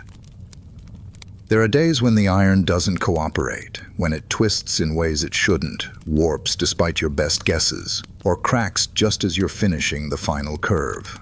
You used to get angry. Swear, slam a tool down and storm outside. Now you sigh and adapt. Because blacksmithing isn't about brute strength, it's about problem solving. You've mended plowshares with broken hinges by forging entirely new pivots out of scrap. You once patched a cracked bell by crafting a bracing ring that let it ring true, not perfect, but close enough that the chapel kept its Sunday rhythm. You've even straightened a wagon axle with nothing but a series of heated clamps and a stubborn idea that maybe this might work. Fixing things is half your trade. Creating is fine, but it's the repairs that keep people coming. Anyone can make something new, but restoring what's broken, that's where the real trust lives, and it's not always about iron. You've stitched a leather strap when the cobbler was sick. Reinforced a wooden shield rim with spare nails. Invented a rudimentary ratchet system to lift a fallen gate, using nothing but pulleys and leftover chain links. Was it elegant? No. Did it work? Absolutely. Historians still argue whether medieval blacksmiths were expected to innovate or simply replicate traditional designs. Some treat smiths like walking instruction manuals, copying patterns handed down for centuries. Others recognize them as engineers, tinkerers, improvisers. You know which one you are. When something breaks, you don't ask, "What did the old books say?" You ask, "What can I do with what I have?" Your tools are part of this, of course, but so is your mind. The forge has trained it to see possibilities, shapes that don't exist yet, paths through failure. When the iron fights back, you don't muscle through it. You dance around it. Tilt the piece, reheat one side, use a thinner wedge. You trick it into working with you. Sometimes the villagers watch you in silence as you solve a problem they thought unsolvable. They call it magic. You shrug. You know it's just stubbornness and 100 wrong tries behind the one that works. You once forged a fireplace hinge with no anvil. Just a rock, a borrowed hammer, and a prayer. It held for 10 years. That's not magic. That's memory, instinct, and a lifetime of listening to what metal wants to be and knowing when to push it just a little farther. You didn't become a master overnight. And neither will they. The apprentices who wander into your forge, wide-eyed, blister-prone, overly confident, have no idea what they're stepping into. They think it's about muscle. Fire, making swords. They don't understand that it's really about mistakes. 1,000 of them, each one earned, burned, and learned. The first lesson is always the same. The forge doesn't care about you. If you forget that, it will remind you. Usually with a glowing bar of iron pressed too close or a hammer swung at the wrong angle. Pain is the best tutor in a smithy. You remember your first apprentice. Barely 13, couldn't lift the lightest hammer without groaning. His first day, he dropped a pair of tongs on your foot and ran crying to the church. He came back though, and learned, slowly. By the end of a year, he could twist a horseshoe and not make it look like a snail. That was progress. Then there was the one who quit after a week, said the smoke made his hair smell. Another who lied about sharpening a blade and nearly got someone hurt. You sent him home before anyone bled. Not everyone is made for this life. Historians still argue about the structure of medieval apprenticeships, whether they were rigid and guild-bound or informal and shaped by circumstance. You've seen both. Some boys are handed over with coins and contracts. Others just show up hungry and willing, and you decide whether they're worth feeding. But when it works, when you find the rare one who listens, who watches, who learns by doing, you feel something close to pride. Not that you'll say it out loud. You just grunt and hand them a better tool. Let them think they've earned it, because they have. Training someone else is a strange mirror. You hear your old master's words come out of your mouth. You catch yourself correcting grip the same way he corrected yours. You even give the same lectures. It's not about strength, it's about timing. Feel the metal, don't fight it. If it hisses at you, you waited too long. You also relearn patience. They will burn themselves. They will ruin good iron. They will swing too wide and dent the anvil. That's part of it. So you keep your voice low, your eyes sharp, and your hand steady. You show them how to recover from a mistake. That's more important than preventing one, because one day they'll be the one holding the hammer. And maybe, just maybe, they'll remember how you taught them, not with anger, but with fire, bruises, and quiet trust. You don't get parades, no banners hang in your honor, no troubadours sing about the man who forged 1,000 hinges and hammered out the village's gate. But there are moments, tiny, fleeting, that keep you going. Like when the wheelwright comes back, eyes wide, saying the new nails held through a whole storm. Or when a farmer slaps your back and says the plow you reforged cut through his stubborn field like butter. You nod, say, "Glad it worked," and hide the smile rising behind your soot-streaked face. There was the time a boy brought you his father's broken dagger, rusted, chipped, nearly useless. "Can you fix it?" he asked. You didn't have the heart to say no. Spent a full afternoon grinding, shaping, polishing until it gleamed like new. He hugged it to his chest like you'd handed him Excalibur. Moments like that don't show up in ledgers. They don't come with coin, but they matter. You remember the older woman who stopped by just to thank you for replacing her kettle's handle. "Haven't boiled tea in months," she said, voice trembling. You didn't charge her. Didn't tell anyone, but later that week, a loaf of honeyed bread showed up on your doorstep, still warm. Historians still argue whether acts of informal barter and community favors shaped medieval Smiths' status more than wealth. Based on your life? Absolutely. You could measure your impact not in florins, but in favors returned and names remembered. Some victories are even smaller, like when you strike the iron just right and it bends in a way that feels effortless, like you're dancing with the metal instead of wrestling it. Or when you repair a cracked blade and the edge sings again. Those moments are private but powerful. And then there's the forge itself. On a cold morning, when the fire flares up just as the sun rises, casting light across the coals, you feel it. Not pride exactly, but peace. Like everything in your aching, blackened world just fits for a second. There are days when the pain is worse than usual, when your joints won't obey and the hammer feels twice as heavy. But then someone knocks on your door. "Can you take a look at this?" they ask. You wipe your hands, shuffle over, and say yes. Because that's the real victory, being needed, being trusted. And somehow, despite everything, still being able to say, "I can help." It starts with a traveler. Not unusual, you get them now and then. Merchants passing through, wandering knights, the occasional tinker looking to trade copper pots for a place to sleep. But this one brings something different, a new design, a hinge that pivots in a way you've never seen, a hammer with a strangely shaped head.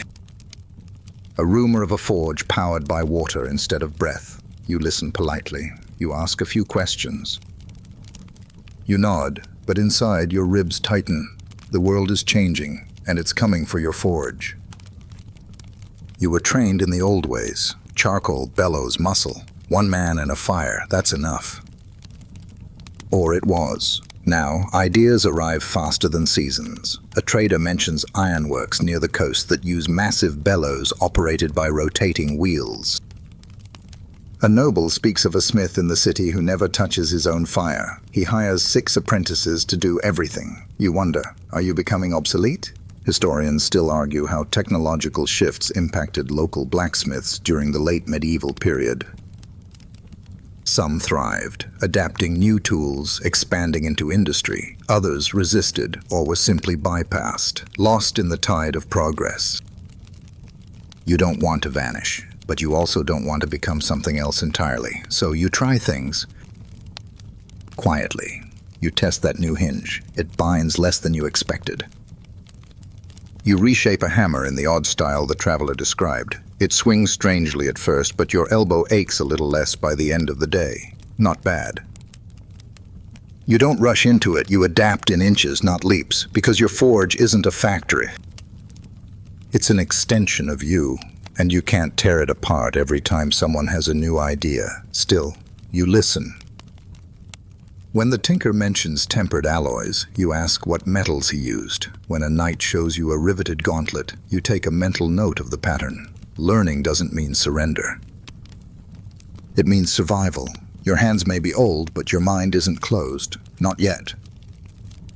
Not while the fire still answers your call, so you adjust slightly. A new quenching trough here, a better handle grip there. You don't reinvent the forge. You evolve with it. Sometimes the forge becomes a crossroads, not just for metal and fire, but for stories, for techniques, for the quiet exchange of know-how that keeps the old ways breathing. You don't advertise yourself as a teacher, but people come anyway. Other smiths, young and old, curious about your method for tempering blades, or how you manage to make your horseshoes so even without using a jig. You share when it's worth sharing. You know the line between generosity and being taken for a fool. But when you spot real curiosity, real craft behind the eyes, you lean in and pass it along. Because that's what your own master did. That's how this trade survives. Not in books, but in hands and voices. And sometimes they teach you. You remember the wiry smith from the mountains who came with a hammer too light for your taste. You almost dismissed him. Then you saw how he used it, with quick, chisel-sharp movements that shaped iron as if he were sculpting clay. You copied his grip the next day. Your wrist ached differently after that. A better kind of ache. A young woman once brought you a box of nails she'd forged, asking for critique. You expected to fake polite interest. Then you saw her work. Uniform heads, consistent shaft length, clever scoring for grip. Better than yours if you were honest. You offered her a job. She smiled, shook her head, and left to start her own forge 2 villages over. You never felt so proud and threatened at the same time. Historians still argue whether knowledge sharing among medieval artisans was formal or organic. Guild records suggest rigid hierarchies, apprenticeships, secrets guarded like gold. But travelers' journals and letters hint at something softer.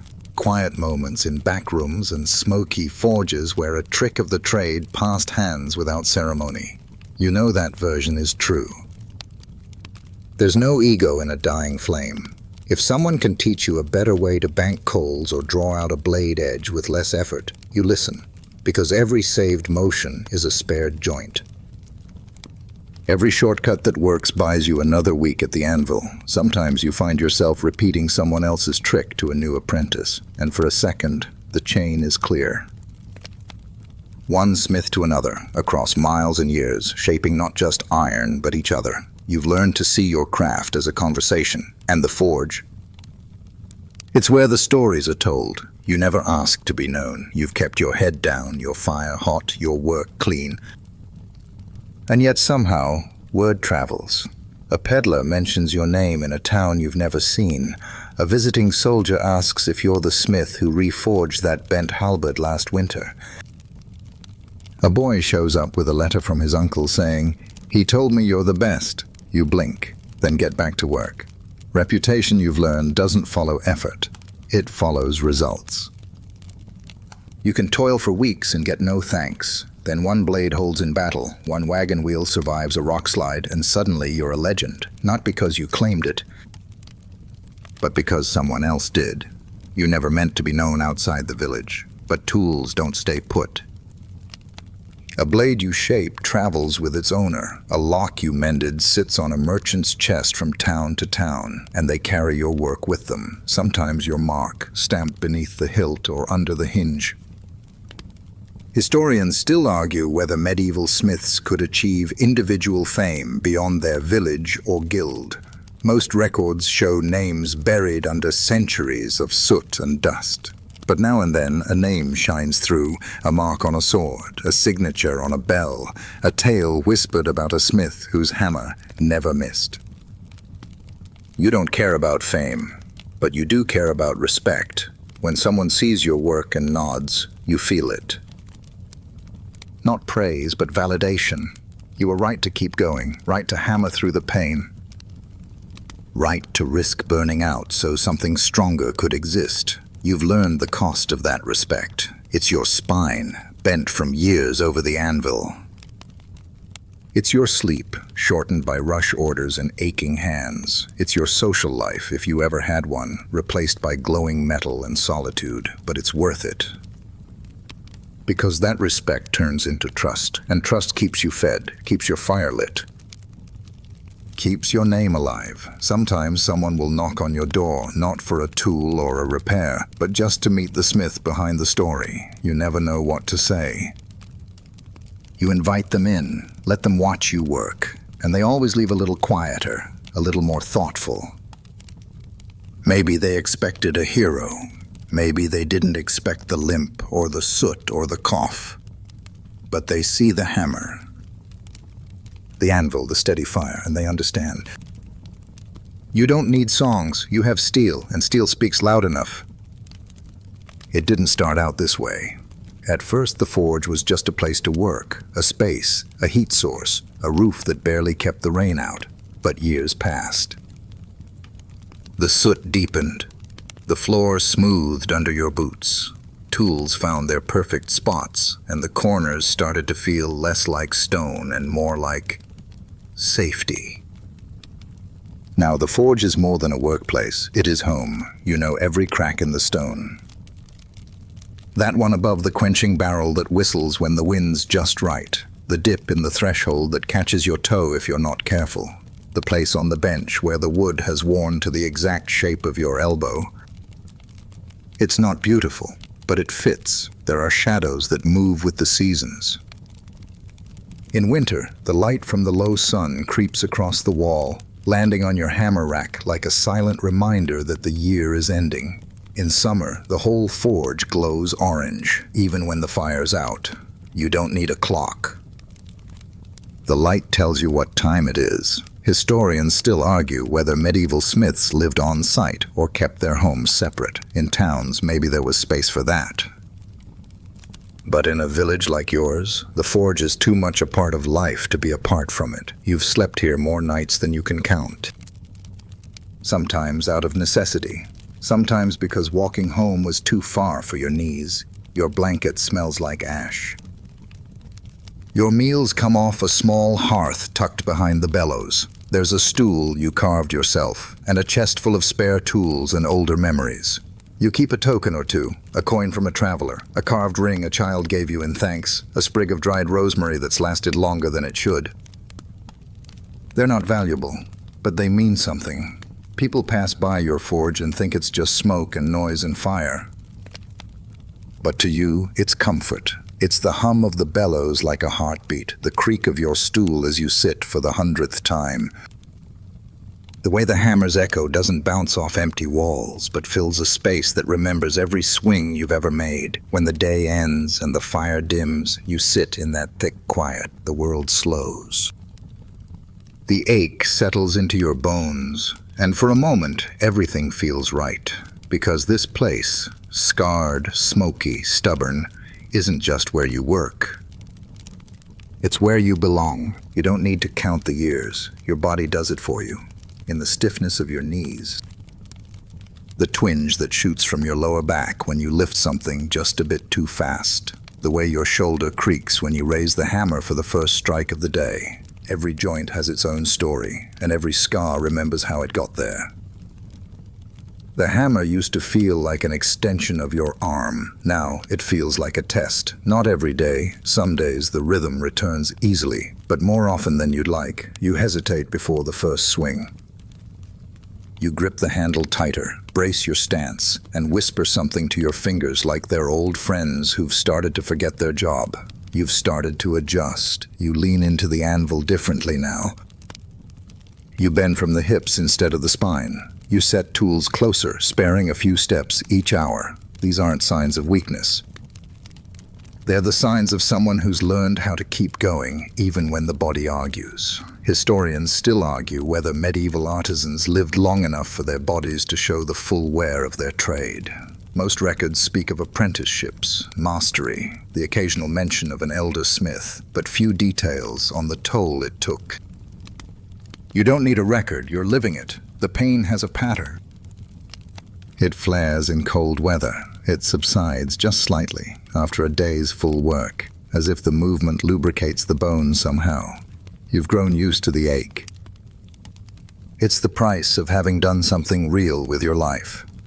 Every throb is a receipt for a tool made, a gate forged, a life shaped with fire and force. You still remember the first time you couldn't finish a job in one sitting? It was a horseshoe order, 4 pairs, should have taken 1 afternoon. Instead, you stopped halfway through, hands trembling, elbows locked. You rested, came back the next day, and lied to the farmer. Said the iron needed to settle. He believed you. Maybe even respected you for it. The truth is, you don't fear the pain. You fear the day it goes quiet. The day your hands can't grip, no matter how much will you throw behind them. But until then, you keep swinging, slowly. Deliberately, with the knowledge that this craft was never about ease, it was about endurance. And your body, battered as it is, has carried you farther than most ever go. There's a moment you don't like to think about, A day you push far off into the future, even as it creeps closer, when the forge won't belong to you anymore.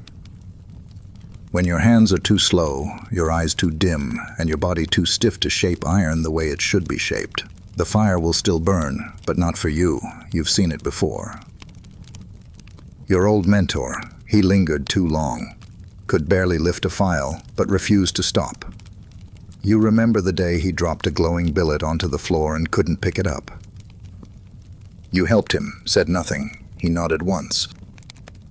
He never came back to the forge after that. It's a quiet kind of heartbreak, but maybe it doesn't have to be sad. Maybe there's a version of that moment that feels like relief, like peace. You think about it sometimes, handing the tongs to someone younger, someone strong, curious, willing to learn. Watching them shape metal you'll never hold, tools you'll never use, not with jealousy, but with pride. Historians still argue whether aging craftsmen were respected or discarded. Some texts mention elders given honor, others quietly moved aside. You hope it's the first. You've earned that much. Not applause, just space, just memory. You've tried to prepare, left your notes etched into a beam near the anvil, measurements, ratios, even a joke or two. You've sharpened and organized every tool.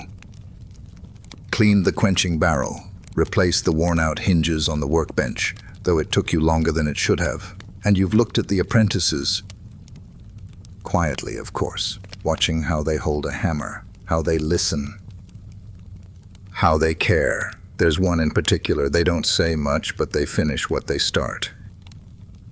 They put tools back exactly where they found them. One day, you might ask them to stay after hours, not for a lesson, but for a conversation. Because someday the forge will need a new name above the lintel, the fire will pass hands, and that moment, it won't mean you've lost something. It'll mean you've made something that lasts beyond you. You don't have portraits. No land deeds, no children to carry your name, but you've left pieces of yourself everywhere, in hinges that hold, in locks that click smooth, in plow blades that still turn soil long after the farmer forgot who made them. That's your legacy, quiet, useful, and everywhere. You walk through the village sometimes and spot your work without realizing it. A gate that swings right without creak or catch. A lantern bracket that never bent no matter how many storms tried. These things endure, and with them, so do you. You don't expect people to remember you. Names fade, but the work stays. That's what keeps you going when the forge feels heavier than usual, knowing that what you shape today might be touched, used, relied on for years, maybe centuries. Historians still argue whether craftsmen considered themselves artists, whether they thought about legacy. Some say smiths worked from necessity, never dreaming of immortality. Others believe every careful stroke of a hammer carried intention. You lean toward the latter, maybe not grandeur, but care. Always care. You remember the special pieces, the dagger forged for a grieving widow who just wanted something of her husband's to last.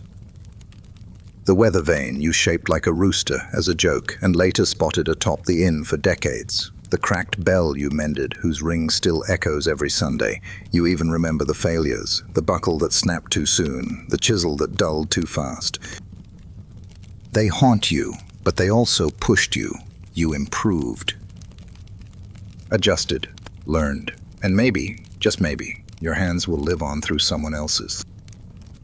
Someone who finds an old tool of yours, holds it and feels how it balances just right. Or someone who walks past a gate and thinks, whoever made that knew what they were doing. You've left no monuments, but you've left marks.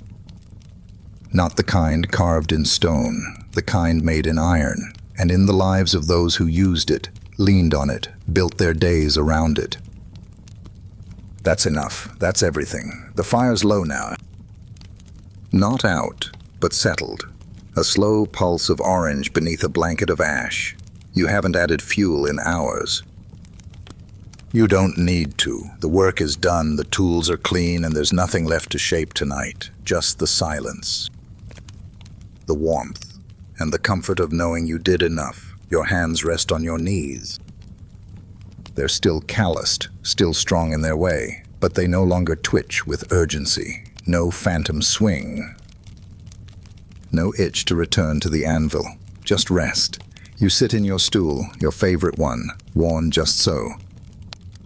The forge around you hums like an old friend dozing in the next room. You let your eyes close a moment. Not sleep, just stillness. You've earned that. Outside, the wind stirs the leaves. Someone's dog barks once, then falls quiet. The village breathes. You know it's safe. Doors you reinforced. Carts you repaired, blades you sharpened, fires sparked from your kindling. They rest because you did your job. Historians still argue whether blacksmiths found joy in their labor or merely endured it. You never cared for that debate. You lived it. And tonight, sitting here, surrounded by worn wood, old metal, and that soft iron scent that never leaves your clothes, you feel content, not triumphant. Not nostalgic, just whole. The forge doesn't need noise to speak. Its embers whisper everything you've learned: patience, precision, pain, and love. Not the soft kind, but the hard-earned kind wrapped in smoke and blistered palms. You carry it all in your chest like a final coal, glowing, steady. You know tomorrow you'll wake with aches. The morning chill will gnaw at your knees. But for now, it's warm. Quiet. Still. The day fades, and you let it. You lean back, the flames flickering against your eyelids, and somewhere, far off, a hammer strikes. Not yours, but someone else's. A new rhythm. A familiar sound. Your work continues, and now the fire has burned low. The clang of hammers, the hiss of quenched steel, the shuffle of boots on soot-dusted stone, all of it has faded into the stillness. You're left with only the quiet, and in that quiet you begin to drift.